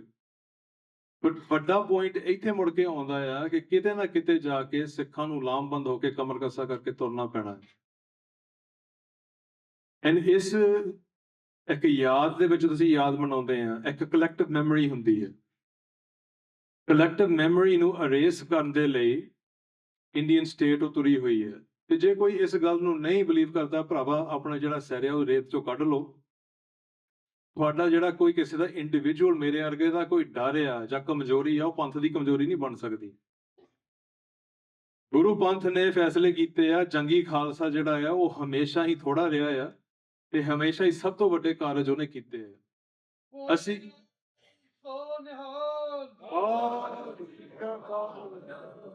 ਇਹ ਥੋੜੀ ਜਿਹੀਆਂ ਤਿੱਖੀਆਂ ਗੱਲਾਂ ਤਾਂ ਅਖੀਰ ਦੇ ਵਿੱਚ ਮੈਂ ਕਰ ਰਿਹਾ ਹਾਂ ਕਰਕੇ ਇਹਦੇ ਵਿੱਚ ਇਹ ਗੱਲਾਂ ਸਾਡੇ ਤੇ ਵੀ ਜਾਪਦੀਆਂ ਆ। ਕੱਲੇ ਬੰਦੇ ਨੂੰ ਸਾਨੂੰ ਇਹ ਸੋਚਣਾ ਪੈਣਾ ਆ ਕਿ ਇਸ ਸਪੇਸ ਦੇ ਵਿੱਚ Canada, US, America, New Zealand, Australia, ਜਿੱਥੇ ਵੀ ਅਸੀਂ ਵਸੇ ਆ, ਕਿਤੇ ਨਾ ਕਿਤੇ ਜਾ ਕੇ ਸਾਡੇ ਟਕਰਾਅ ਹੋ ਰਹੇ ਆ ਨਸਲਵਾਦੀ ਲੋਕਾਂ ਦੇ ਨਾਲ। ਭਾਵੇਂ ਉਹ ਨਿਊਜ਼ੀਲੈਂਡ ਦਾ ਨਗਰ ਕੀਰਤਨ ਹੋਵੇ, ਹੁਣ ਤੁਸੀਂ ਦੇਖ ਲਓ ਕਿਤੇ ਨਾ ਕਿਤੇ ਸਾਨੂੰ ਇਹ ਪਤਾ ਲੱਗ ਰਿਹਾ ਆ ਕਿ ਅਸੀਂ ਅਦਰ ਦੇ ਤਰੀਕੇ ਦੇ ਨਾਲ ਸਾਨੂੰ ਦੁਨੀਆ ਦੇਖਦੀ ਹੈ, ਜਿੱਥੇ ਵੀ ਅਸੀਂ ਵੱਸਦੇ ਹਾਂ। ਜਿੰਨੇ ਮਰਜ਼ੀ ਅਸੀਂ ਚੰਗੇ ਹੋਣ ਦੀ ਕੋਸ਼ਿਸ਼ ਕਰ ਲਈਏ, ਜਿੰਨਾ ਮਰਜ਼ੀ ਅਸੀਂ ਇਹਨਾਂ ਨੂੰ ਦੱਸ ਲਈਏ ਅਸੀਂ ਤੁਹਾਡੇ ਲਈ ਆਹ ਵੀ ਕੀਤਾ, ਉਹ ਵੀ ਕੀਤਾ, ਆਹ ਵੀ ਕੀਤਾ, ਅਖੀਰ ਦੇ ਵਿੱਚ ਇੱਕ ਜਿਹੜੀ ਬਹੁਤ ਵੱਡੀ ਵੋਕਲ, ਜਿਹੜੀ ਘੱਟ ਗਿਣਤੀ ਵੋਕਲ ਮਾਈਨੋਰਿਟੀ ਹੁੰਦੀ ਹੈ, ਉਹ ਤੁਹਾਡੇ ਉੱਤੇ ਹਾਵੀ ਪੈਣੀ ਆ, ਤੇ ਇੱਕ ਸਾਇਲੈਂਟ ਮੈਜੋਰਿਟੀ ਜਿਹੜੀ ਹੈ, ਉਹਨਾਂ ਨੇ ਚੁੱਪ ਕਰਕੇ ਉੱਥੇ ਤਮਾਸ਼ਾ ਦੇਖਣਾ। ਇਹ ਗੱਲ ਜਦੋਂ ਅਸੀਂ ਕਿਹਾ ਸੀ ਕਿ ਕਿਤਾਬਾਂ ਤੋਂ ਸ਼ੁਰੂ ਹੋ ਕੇ ਸਰੀਰਾਂ ਤੱਕ ਗੱਲ ਹੁੰਦੀ ਹੈ, ਅਟੈਕ ਜਿਹੜਾ ਆ ਉਹ ਸਾਡੀਆਂ ਕਿਤਾਬਾਂ ਤੋਂ, ਸਾਡੇ ਨੈਰੇਟਿਵ ਤੋਂ ਉਹ ਪੇਸ਼ ਹੋ ਰਿਹਾ ਹੈ ਸਾਡੇ ਮੂਹਰੇ। ਫੇ ਭਾਵੇਂ ਅਸੀਂ ਗੁਰੂ ਗ੍ਰੰਥ ਸਾਹਿਬ ਜੀ ਲੈ ਲਈਏ, ਉਹ ਤੋਂ ਸਾਨੂੰ ਤੋੜਨ ਦੀਆਂ ਜਿਹੜੀਆਂ ਸਾਜ਼ਿਸ਼ਾਂ ਆ RSS ਵੱਲੋਂ, ਜਾਂ ਇਹ ਜਿਹੜੀ ਹਿੰਦੂਤਵਾ ਵਰਗ ਵੱਲੋਂ, ਜਾਂ ਉੱਤੇ ਪੰਜਾਬ ਦੇ ਵਿੱਚ ਸਾਡੇ ਕੇਂਦਰਾਂ ਤੋਂ ਤੋੜਨ ਦਾ ਆ, ਜਾਂ ਸਾਨੂੰ ਗੁਰਦੁਆਰਿਆਂ ਤੋਂ ਤੋੜਨ ਦਾ ਆ, ਜਾਂ ਸਾਨੂੰ ਸਾਡੀ ਸੰਗਤ ਤੋਂ ਤੋੜਨ ਦਾ ਆ। ਜਦੋਂ ਇਹ ਜਿਹੜੀਆਂ ਸਾਜ਼ਿਸ਼ਾਂ ਹੋ ਰਹੀਆਂ ਆ, ਇੱਕ ਨੈਰੇਟਿਵ ਬਦਲ ਰਿਹਾ ਆ, ਤੇ ਫਿਰ ਜਦੋਂ ਉਹਨਾਂ ਨੇ ਆਉਣਾ ਆ, ਜਦੋਂ ਕਿਤਾਬਾਂ ਦਾ ਖਾਤਮਾ ਹੋ ਗਿਆ, ਨੈਰੇਟਿਵ ਦਾ ਖਾਤਮਾ ਹੋ ਗਿਆ, ਫਿਰ ਸਰੀਰਾਂ ਵਾਲੇ ਆਉਣਗੇ। ਜਦੋਂ ਅਖੀਰਲੀ ਇੱਥੇ ਜਿਹੜੀ ਗੱਲ, ਜਦੋਂ ਉਹਨਾਂ ਨੇ ਕਿਤਾਬਾਂ ਲਈ ਆਏ ਸੀ ਅੰਗਰੇਜ਼ਾਂ ਦੇ ਸਮੇਂ ਦੇ ਵਿੱਚ, ਉਹਨਾਂ ਨੇ ਕਿਤਾਬਾਂ ਤੇ ਹਥਿਆਰਾਂ ਨੂੰ ਇੱਕ ਇਕੁਅਲ ਚੀਜ਼ ਰੱਖਿਆ ਸੀਗਾ ਕਿ ਦੋਨੇ ਹੀ ਇਹਨਾਂ ਤੋਂ ਜ਼ਬਤ ਕਰਾਓ। ਇਹ ਸਾਡੇ ਲਈ ਇੱਕ at least at a bare minimum ਇਹ ਗੱਲ ਹੋਣੀ ਚਾਹੀਦੀ ਹੈ ਕਿ ਇਹ ਦੋਨਾਂ ਚੀਜ਼ਾਂ ਦੀ ਫਿਰ ਇੱਕ ਕੌਮ ਨੂੰ ਕਿੰਨੀ ਲੋੜ ਹੁੰਦੀ ਹੈ। ਜੇ ਸ਼ਾਸਤਰ ਵਿਦਿਆ ਨਾ ਹੋਵੇ ਸਾਡੇ ਤੋਂ, ਅਸੀਂ ਦੁਨੀਆ ਦੀ ਕੀ ਰਾਖੀ ਕਰਨੀ, ਅਸੀਂ ਆਪ ਦੀ ਨਹੀਂ ਕਰ ਸਕਦੇ। ਜੇ ਵਿਦਿਆ ਪ੍ਰਣਾਲੀ, ਜੇ ਵਿਦਿਆ ਨਾ ਹੋਵੇ ਗੁਰਮਤਿ ਪ੍ਰਤੀ ਸਾਡੇ ਕੋਲੋਂ, ਅਸੀਂ ਉਹ ਜਿਹੜੇ ਸ਼ਾਸਤਰ ਦੀ ਜਿਹੜੀ ਵਿਦਿਆ ਅਸੀਂ ਸਹੀ ਮਾਇਨੇ ਨਾਲ ਕਿੱਦਾਂ ਵਰਤੂਗੇ। ਤੋ ਅਖੀਰ ਦੇ ਵਿੱਚ ਮੈਂ ਆਪ ਜੀ ਦੇ ਨਾਲ ਇੱਕ ਬੇਨਤੀ ਸਾਂਝੀ ਕਰਨੀ ਹੈ ਕਿ ਜੋ ਪੰਜਾਬ ਦੇ ਵਿੱਚ ਚੱਲ ਰਿਹਾ ਹੈ, ਉਹਨੂੰ ਸਿਰਫ ਪੰਜਾਬ ਤੱਕ ਸੀਮਿਤ ਨਾ ਰੱਖੋ ਕਿ ਪੰਜਾਬ ਨੇ ਆਪ ਹੀ ਉਹਦੇ ਨਾਲ ਨਜਿੱਠ ਰਹਿਣਾ ਹੈ। ਕੌਮਾਂ ਜਿਹੜੀਆਂ ਆ ਉਹ ਬਾਹਰਲੇ ਦੇਸ਼ਾਂ ਤੋਂ ਵੀ ਸੰਘਰਸ਼ ਲੜਦੀਆਂ ਆ। ਹਰੇਕ ਜਿਹੜਾ ਰੈਵੋਲੂਸ਼ਨ ਜਿਹੜਾ ਹੈ ਕਿਸੇ ਹੋਰ ਦੁਨੀਆ ਦੇ ਦੇਸ਼ਾਂ ਦੇ ਵਿੱਚ ਹੋਇਆ ਹੈ, ਬਾਹਰਲਾ ਜਿਹੜਾ ਡਾਇਸਪੋਰਾ ਹੈ ਉਹਦਾ ਬਹੁਤ ਵੱਡਾ ਹੱਥ ਉਹਦੇ ਵਿੱਚ ਹੁੰਦਾ ਹੈ। ਬਾਹਰ ਬੈਠ ਕੇ ਇੱਕ ਹਲੂਣਾ ਦੇਣਾ, ਬਾਹਰ ਬੈਠ ਕੇ ਤੁਸੀਂ ਰਿਸੋਰਸਿਸ ਭੇਜਣੇ, ਬਾਹਰ ਬੈਠ ਕੇ ਤੁਸੀਂ ਦੁਨੀਆ ਨੂੰ ਜਾਗਰੂਕ ਕਰਨਾ, ਬਾਹਰ ਬੈਠ ਕੇ ਤੁਸੀਂ ਹੋਰ ਮੂਵਮੈਂਟਸ ਦੇ ਨਾਲ ਸੋਲੀਡੈਰਿਟੀ ਬਣਾਉਣੀ, ਬਾਹਰ ਬੈਠ ਕੇ ਤੁਸੀਂ ਹੋਰ ਦੇਸ਼ਾਂ ਨੂੰ ਮਿਲ ਕੇ ਉਹ ਕੰਮ ਕਰਨੇ ਜੋ ਪੰਜਾਬ ਦੇ ਵਿੱਚ ਸਾਡੇ ਲੋਕ ਨਹੀਂ ਕਰ ਸਕਦੇ। ਤੁਹਾਡਾ ਵੀ ਬਹੁਤ ਵੱਡਾ ਰੋਲ ਹੈ ਉਹਦੇ ਵਿੱਚ। ਸਭ ਤੋਂ ਵੱਡਾ ਰੋਲ ਪੰਜਾਬ ਦੀ ਧਰਤੀ ਤੇ ਆ, ਕਰਕੇ ਉਹ ਲੋਕ ਜਿਹੜੇ ਆ ਸੀਸ ਤਲੀ ਤੇ ਰਹਿ ਕੇ ਦਿਨ ਬਾਏ ਦਿਨ ਤੁਰੇ ਆ ਉੱਥੇ। ਜੇ ਮੈਂ ਤੁਹਾਨੂੰ ਇੱਕ ਉਦਾਹਰਣ ਹੀ ਦੇਣੀ ਸੀਗੀ, ਉਹਦੇ ਵਿੱਚ ਗੱਲ ਖਤਮ ਆ। ਰਣਜੀਤ ਸਿੰਘ, ਸੁਰਜੀਤ ਸਿੰਘ ਤੇ ਅਰਵਿੰਦਰ ਸਿੰਘ, ਹੋ ਸਕਦਾ ਬਹੁਤਿਆਂ ਨੇ ਉਹਨਾਂ ਦੇ ਨਾਂ ਨਾ ਸੁਣੇ ਹੋਵੇ। ਕੁਝ ਸਾਲ ਪਹਿਲਾਂ ਇਹ ਨੌਜਵਾਨਾਂ ਦੇ ਕੋਲ ਕਿਤਾਬਾਂ ਸੀਗੀਆਂ। ਉਹ ਕਿਤਾਬਾਂ ਜਿਹੜੀਆਂ ਯੂਨੀਵਰਸਿਟੀਆਂ ਦੇ ਵਿੱਚ, ਲਾਇਬ੍ਰੇਰੀਆਂ ਦੇ ਵਿੱਚ, ਸ਼ਾਪਾਂ ਦੇ ਵਿੱਚ ਆਮ ਮਿਲਦੀਆਂ ਹੈ। ਉਹ ਸਮਾਂ ਸੀ ਜਿਸ ਵੇਲੇ ਆਲੇ ਦੁਆਲੇ ਪੰਜਾਬ ਦੇ ਵਿੱਚ ਇੱਕ RSS ਦੇ ਬੰਦੇ ਜਿਹੜੇ ਆ, ਉਹਨਾਂ ਦੀ ਅਸੈਸੀਨੇਸ਼ਨ ਦਾ ਦੌਰ ਚੱਲ ਰਿਹਾ ਸੀ। 3 ਮੁੰਡਿਆਂ ਨੂੰ ਸੈਡੀਸ਼ਨ ਦੇ ਥੱਲੇ, ਦੇਸ਼ ਧਰੋਹ ਦੇ ਕੇਸਿਸ ਥੱਲੇ, ਕਿਤਾਬਾਂ ਦੇ ਕਰਕੇ ਇੰਡੀਅਨ ਸਟੇਟ ਨੇ ਫੜ ਲਿਆ। ਤੇ ਬੰਦਿਆਂ ਨੂੰ ਇਦਾਂ ਲੱਗਿਆ ਕਿ ਕੀ ਕਰ ਲੋਗੇ, ਕਿਤਾਬਾਂ ਹੀ ਆ, ਛੱਡ ਦੋਗੇ ਜੋ ਵੀ ਆ। ਉਮਰ ਕੈਦ ਦੀ ਸਜ਼ਾ ਹੋਈ 3 ਮੁੰਡਿਆਂ ਨੂੰ, ਹਾਲੇ ਵੀ ਜੇਲ੍ਹ 'ਚ ਨੇ। ਜਦੋਂ ਸਟੇਟ ਦੀ ਜਿਹੜੀ ਲਾਜ਼ ਜਿਹੜੀਆਂ ਉਹਨਾਂ ਦੇ ਆ, ਤੇ ਉਹਨਾਂ ਨੂੰ ਇੰਪਲੀਮੈਂਟ ਤੇ ਉਹਨੂੰ ਡਿਫਾਈਨ ਕਿੱਦਾਂ ਕਰਨਾ ਹੈ, ਉਹ ਵੀ ਉਹਨਾਂ ਦੇ ਉੱਤੇ ਆ। ਫਿਰ ਇਹੋ ਜਿਹੀਆਂ ਚੀਜ਼ਾਂ ਜਿਹੜੀਆਂ ਇੱਕ ਲੋਕਾਂ ਨੂੰ ਐਗਜ਼ਾਮਪਲ ਬਣਾਇਆ ਉਹ 3 ਮੁੰਡਿਆਂ ਨੂੰ ਕਿ ਜੇ ਤੁਸੀਂ ਇਦਾਂ ਦੇ ਬਣਨੇ, ਕਰਕੇ ਉਹ ਐਕਟਿਵਿਸਟ ਵੀ ਸੀ, ਉਹ ਮੁਜ਼ਾਹਰਿਆਂ ਦੇ ਵਿੱਚ ਜਾਂਦੇ ਸੀਗੇ, ਉਹ ਪੈਰ ਉੱਤੇ ਪਿੰਡਾਂ ਦੇ ਵਿੱਚ ਜਾ ਕੇ ਪ੍ਰਚਾਰ ਵੀ ਕਰਦੇ ਸੀਗੇ। ਪਰ ਉਹਨਾਂ ਨੇ ਪਰਚਾ ਪਾਇਆ ਸੈਡੀਸ਼ਨ ਦਾ, ਕਿਤਾਬਾਂ ਜਿਹੜੀਆਂ ਆਮ ਹੀ ਮਿਲਦੀਆਂ ਆ। ਫਿਰ ਤੁਹਾਡਾ ਉੱਥੇ ਕੀ, ਤੁਸੀਂ ਆ ਉੱਥੇ। ਇਦਾਂ ਦੀਆਂ ਗੱਲਾਂ ਜਿਹੜੀਆਂ ਮੰਜੀ ਸਾਹਿਬ ਦੇ ਉੱਤੋਂ ਸੰਤ ਜਰਨੈਲ ਸਿੰਘ ਦਿਨ ਬਾਏ ਦਿਨ ਸਾਨੂੰ ਸਮਝਾ ਰਹੇ ਸੀਗੇ, ਤੁਹਾਡਾ ਆਹ ਹਾਲ ਆ। ਹੁਣ ਤਾਂ ਤੁਹਾਨੂੰ ਇੰਟਰਨੈਟ ਤੇ ਫੇਸਬੁੱਕ ਤੇ ਸੋਸ਼ਲ ਮੀਡੀਆ ਦਿਨ ਬਾਏ ਦਿਨ ਕੀ ਤੁਹਾਨੂੰ ਸਕਿੰਟ ਬਾਏ ਸਕਿੰਟ ਸਮਝਾ ਰਿਹਾ ਕਿ ਤੁਹਾਡਾ ਆਹ ਹਾਲ ਹੈ। ਤੋ ਜੇ ਇਹ ਹਾਲ ਆ, ਫਿਰ ਇੱਕ ਵਾਰੀ ਆਮੋ ਸਾਹਮਣੇ ਹੋ ਜਾਈਏ, ਇੱਕ ਵਾਰੀ ਅਸੀਂ ਆਪਣਾ ਰੋਲ ਨਿਭਾਈਏ, ਪੰਜਾਬ ਨੂੰ ਤਗੜਾ ਕਰੀਏ। ਅਸੀਂ ਵਿਦਿਆ ਦੇ ਵਿੱਚ ਆਪਣੇ ਬੱਚਿਆਂ ਨੂੰ ਲਿਆਈਏ, ਜਿਹੜੀ ਸ਼ਾਸਤਰ ਵਿਦਿਆ ਉਹ ਵੀ ਵਿੱਚੇ ਹੁੰਦੀ ਹੈ। ਅਸੀਂ ਤਿਆਰ ਪਰ ਤਿਆਰ ਰਹੀਏ। ਬਾਹਰਲੇ ਦੇਸ਼ਾਂ ਦੇ ਵਿੱਚ ਕੋਈ ਵੀ ਮੁਹਿੰਮ ਚੱਲਦੇ ਆ, ਉਹਨਾਂ ਨੂੰ ਇਦਾਂ ਨਹੀਂ ਸਾਨੂੰ ਦੇਖਣਾ ਚਾਹੀਦਾ ਕਿ ਸਾਡਾ ਜਿਹੜਾ ਆ ਬਾਹਰਲੇ ਦੇਸ਼ਾਂ ਦੇ ਵਿੱਚ ਸਾਡਾ ਕੋਈ ਨੁਕਸਾਨ ਹੋ ਰਿਹਾ ਹੈ। ਸਭ ਤੋਂ ਵੱਡੀ ਗੱਲ ਇਹ ਆ ਕਿ ਅਸੀਂ ਆਪਣੇ ਆਪ ਦੇ ਵਿੱਚ ਪ੍ਰਤੱਖ ਹੋਈਏ ਕਿ ਅਸੀਂ ਗੁਰੂ ਦੇ ਸਿੱਖ ਹਾਂ, ਸਾਡਾ ਕੋਈ ਮਿਸ਼ਨ ਹੈ ਇੱਥੇ ਆਉਣ ਦੇ ਵਿੱਚ, ਉਹਨੂੰ ਅਸੀਂ ਲੈ ਕੇ ਜੇ ਇਸੇ ਗੱਲ ਤੇ ਜਿਹੜੀ ਆ ਇਹਨੂੰ ਅੱਗੇ ਵਧਾ ਸਕਦੇ ਆ ਇੱਕ ਪ੍ਰੇਰਨਾ ਨੂੰ, ਕਰਕੇ ਇਹ ਗੱਲ ਹਿਊਮਨ ਰਾਈਟਸ ਦੇ ਦਾਇਰੇ ਦੇ ਵਿੱਚ ਇੱਕ ਲਿਮਿਟੇਸ਼ਨ ਹੈ। ਹਿਊਮਨ ਰਾਈਟਸ ਦਾ ਇੱਕ ਕੰਮ ਆ, ਪਰ ਪੋਲੀਟੀਕਲ ਸੋਵਰਨਟੀ ਦੇ ਵਿੱਚ, ਪੰਥ ਦੀ ਸੋਵਰਨਟੀ ਦੇ ਵਿੱਚ, ਗੁਰੂ ਗ੍ਰੰਥ ਤੇ ਗੁਰੂ ਪੰਥ ਦੀ ਜਿਹੜੀ, ਉਹਦੇ ਵਿੱਚ ਹਿਊਮਨ ਰਾਈਟਸ ਸਿਰਫ ਇੱਕ ਸਪੇਸ ਆ, ਸਾਰਾ ਕੁਝ ਨਹੀਂ ਹੈਗਾ। ਇਹ ਗੱਲ ਜਿਹੜੀ ਹੈ ਸਾਨੂੰ ਪਛਾਣਨ ਦੀ ਲੋੜ ਹੈ। ਜਿਹੜੇ ਲੋਕ ਉਸ ਕੰਮ ਕਰਦੇ ਆ, ਉਹ ਇੱਕ ਬਹੁਤ ਵੱਡਾ ਰਿਸਕ ਲੈ ਕੇ ਉਹ ਕੰਮ ਕਰ ਰਹੇ ਆ, ਉਹਨਾਂ ਦੀ ਸੇਵਾ ਜਿਹੜੀ ਉਹ ਸਿਰ ਮੱਥੇ ਤੇ ਆ। ਪਰ ਜਿਹੜੇ ਜੁਝਾਰੂ ਅੱਜ ਵੀ ਮੈਦਾਨ ਦੇ ਵਿੱਚ ਆ, ਅੱਜ ਵੀ ਪੰਜਾਬ ਦੀ ਧਰਤੀ ਤੇ ਆ, ਜਾਂ ਬਾਹਰਲੇ ਦੇਸ਼ਾਂ ਦੇ ਵਿੱਚ ਆ, ਜਾਂ ਹੋਰ ਥਾਵਾਂ ਤੇ ਬੈਠੇ ਆ ਰੂਪ ਹੋਸ਼ ਬਹਿ ਕੇ, ਤੇ ਹਾਲੇ ਵੀ ਉਹ ਕੋਸ਼ਿਸ਼ਾਂ ਕਰ ਰਹੇ ਆ, ਉਹਨਾਂ ਦੀ ਸੇਵਾ ਵੀ ਜਿਹੜੀ ਆ ਓਨੀ ਹੀ ਵੱਡੀ ਹੈ। ਤੋ ਆਪ ਜੀ ਅੱਗੇ ਇੱਕ ਜਿਹੜੀ ਗੁਰੂ ਨਾਨਕ ਪਾਤਸ਼ਾਹ ਦੀ ਗੱਲ ਆ ਉਹ ਕਰਕੇ ਮੈਂ ਇੱਥੇ ਖਿਮਾ ਦਾ ਚਾਕ ਚ ਆ ਕਿ ਅਸੀਂ ਚਾਹੁੰਦੇ ਕੀ ਆ, ਅਸੀਂ ਉਹ ਘਰ ਚਾਹੁੰਦੇ ਆ ਜੋ ਅਕਾਲ ਪੁਰਖ ਨੇ ਗੁਰੂ ਨਾਨਕ ਪਾਤਸ਼ਾਹ ਨੂੰ ਦਿੱਤਾ ਆ। ਹਰ ਕਾ ਅਨੰਤ ਸੋਗ ਨਹੀਂ ਬੀਆ, ਸੋ ਕਰ ਗੁਰੂ ਨਾਨਕ ਹੋਤੀ ਆ। ਅਸੀਂ ਉਹ ਚਾਹੁੰਦੇ ਆ ਜਿੱਥੇ ਸਾਨੂੰ ਪਤਾ ਆ ਕਿ ਖਾਲਸੇ ਦੇ ਆਈਡੀਅਲਸ ਜਿਹੜੇ ਆ ਅਸੀਂ ਉਹਨੂੰ ਲਾਗੂ ਕਰਕੇ ਉੱਥੇ ਹਰ ਕੀ ਹੋਵੇ, ਉੱਥੇ ਕੋਈ ਸੋਗ ਨਾ ਹੋਵੇ। ਉਹ ਘਰ ਜਿਹੜਾ ਆ ਅਸੀਂ ਸਿਰਫ ਆਪਣੇ ਆਪ ਦੇ ਲਈ ਨਹੀਂ, ਅਸੀਂ ਸਰਬੱਤ ਦੇ ਲਈ ਉਹ ਘਰ ਚਾਹੁੰਦੇ ਆ। ਤਾਂ ਹੀ ਇਹ ਅਸਲ ਸਰਬੱਤ ਦਾ ਭਲਾ ਹੋਊਗਾ। ਸੁੱਖੇ ਜਿੰਦੇ ਦੀਆਂ ਗੱਲਾਂ ਦੇ ਉੱਤੇ ਜੇ ਅਸੀਂ ਗੌਰ ਕਰੀਏ, ਉਹਨਾਂ ਨੇ ਕਿਹਾ ਕਿ ਸਿੱਖ ਦਾ ਜਿਹੜਾ ਸੰਘਰਸ਼ ਹੈ, ਖਾਲਸੇ ਦਾ ਸੰਘਰਸ਼ ਸਦੀਵੀ ਆ, ਇਹ ਖਾਲਿਸਤਾਨ ਤੇ ਜਾ ਕੇ ਮੁਕੰਮਲ ਨਹੀਂ ਹੁੰਦਾ। ਕਰਕੇ ਸਾਡਾ ਜਿਹੜਾ ਇੱਕ ਸਰਬੱਤ ਦੇ ਭਲੇ ਦਾ ਸਿਧਾਂਤ ਹੈ, ਸਾਂਝੀਵਾਲਤੇ ਦਾ ਸਿਧਾਂਤ ਹੈ, ਜੇ ਅਸੀਂ ਆਪਣਾ ਦੇਸ਼ ਬਣਾ ਵੀ ਲਿਆ, ਹਰ ਇੱਕ ਉਹ ਜਿਹੜੀ ਘੱਟ ਗਿਣਤੀ ਲੋਕ ਹੈ, ਜਿੱਥੇ ਵੀ ਲੋਕ ਕੁਚਲੇ ਗਏ ਆ, ਉਹ ਸਾਰਾ ਕੁਝ ਜਿਹੜਾ ਹੈ ਅਸੀਂ ਉਹਨਾਂ ਦੀ ਵੀ ਬਾਹ ਫੜਨੀ ਆ, ਉਹਨਾਂ ਨੂੰ ਵੀ ਖੜਾ ਕਰਨਾ ਆ। ਇਹ ਅਸਲ ਰੂਪ ਦੇ ਵਿੱਚ ਖਾਲਸੇ ਦਾ ਮਿਸ਼ਨ ਵੀ ਹੈ। ਇਹ ਅਸਲ ਰੂਪ ਦੇ ਵਿੱਚ ਸੰਤ ਜਰਨੈਲ ਸਿੰਘ ਜੀ ਦਾ ਮਿਸ਼ਨ ਸੀ। ਇਹ ਅਸਲ ਰੂਪ ਦੇ ਵਿੱਚ ਭਾਈ ਜਸਵੰਤ ਸਿੰਘ ਖਾਲੜਾ ਦਾ ਵੀ ਮਿਸ਼ਨ ਸੀ, ਤੇ ਇਹ ਅਸਲ ਰੂਪ ਦੇ ਵਿੱਚ ਭਾਈ ਹਰਦੀਪ ਸਿੰਘ ਨਿੱਜਰ ਦਾ ਵੀ ਜਿਹੜਾ ਇਹੀ ਮਿਸ਼ਨ ਸੀਗਾ। ਭੁੱਲਾਂ ਚੱਕਾਂ ਦੀ ਖਿਮਾ। ਆਪ ਜੀ ਦਾ ਬਹੁਤ ਬਹੁਤ ਧੰਨਵਾਦ। ਇੱਥੇ ਏਦਾਂ ਹੀ ਤੁਸੀਂ ਸਜੇ ਰਹਿਣਾ। ਬੀਬੀ ਪਰਮਜੀਤ ਸਿੰਘ ਖਾਲੜਾ ਦੀ ਜੋ ਇੱਥੇ ਸਨਮਾਨਿਤ ਕਰਨਾ ਆ, ਜਿੱਦਾਂ ਜਿੱਦਾਂ ਤੁਸੀਂ ਨਾਲ ਖੜ ਕੇ ਇਸ ਪਰਿਵਾਰ ਦੇ ਨਾਲ ਖੜਨਾ, ਜਿੱਦਾਂ ਬੀਬੀ ਜੀ ਨੇ ਕਿਹਾ ਕਿ ਇੰਨਾ ਮਾਨ ਸਨਮਾਨ ਇਹਨਾਂ ਨੂੰ ਮਿਲਿਆ ਆ, ਤੇ ਸਾਡੇ ਮਨਾਂ 'ਚ ਇਹੀ ਹੈ ਕਿ ਜਿੰਨਾ ਮਿਲਿਆ ਹੈ ਓਨਾ ਹੀ ਹੋ ਸਕਦਾ ਘੱਟ ਹੋਵੇ, ਕਿ ਇਹਨਾਂ ਵੱਲੋਂ, ਇਹਨਾਂ ਦੇ ਪਰਿਵਾਰ ਵੱਲੋਂ ਭਾਈ ਜਸਵੰਤ ਸਿੰਘ ਖਾਲੜੇ ਤੇ ਗੱਲ ਖਤਮ ਨਹੀਂ ਹੋਈ। ਬੀਬੀ ਜੀ ਨੇ ਆਪ ਇਸ ਸਾਰੀ ਆਪਣੀ ਜਿਹੜੀ ਜ਼ਿੰਦਗੀ ਹੈ ਇਸ ਪਾਸੇ ਨੂੰ, ਸਿੱਖਾਂ ਦੇ ਇਨਸਾਫ ਦੀ ਗੱਲ, ਉਹ ਪਰਿਵਾਰਾਂ ਦੇ ਲਈ ਇਨਸਾਫ ਦੀ ਗੱਲ, ਇਹਨਾਂ ਨੇ ਉਹ ਗੱਲ ਤੋਰੀ ਰੱਖੀ ਹੈ। ਉਹਦਾ ਕੋਈ ਅਸੀਂ ਧੰਨਵਾਦ ਵੀ ਨਹੀਂ ਕਰ ਸਕਦੇ, ਸਿਰਫ ਸਿਰਨੀਮਾ ਹੀ ਕਰ ਸਕਦੇ ਹਾਂ ਕਿ ਅਰਦਾਸ ਬੇਨਤੀ ਕਰ ਸਕਦੇ ਹਾਂ ਗੁਰੂ ਮਹਾਰਾਜ ਜੀ ਅੱਗੇ ਕਿ ਇਹਨਾਂ ਨੂੰ ਚੜ੍ਹਦੀ ਕਲਾ ਦੇ ਵਿੱਚ ਰੱਖਣਾ। ਭੁੱਲਾਂ ਚੁੱਕਾਂ ਦੀ ਖਿਮਾ ਜੀ। ਵਾਹਿਗੁਰੂ ਜੀ ਕਾ ਖਾਲਸਾ, ਵਾਹਿਗੁਰੂ ਜੀ ਕੀ ਫਤਿਹ।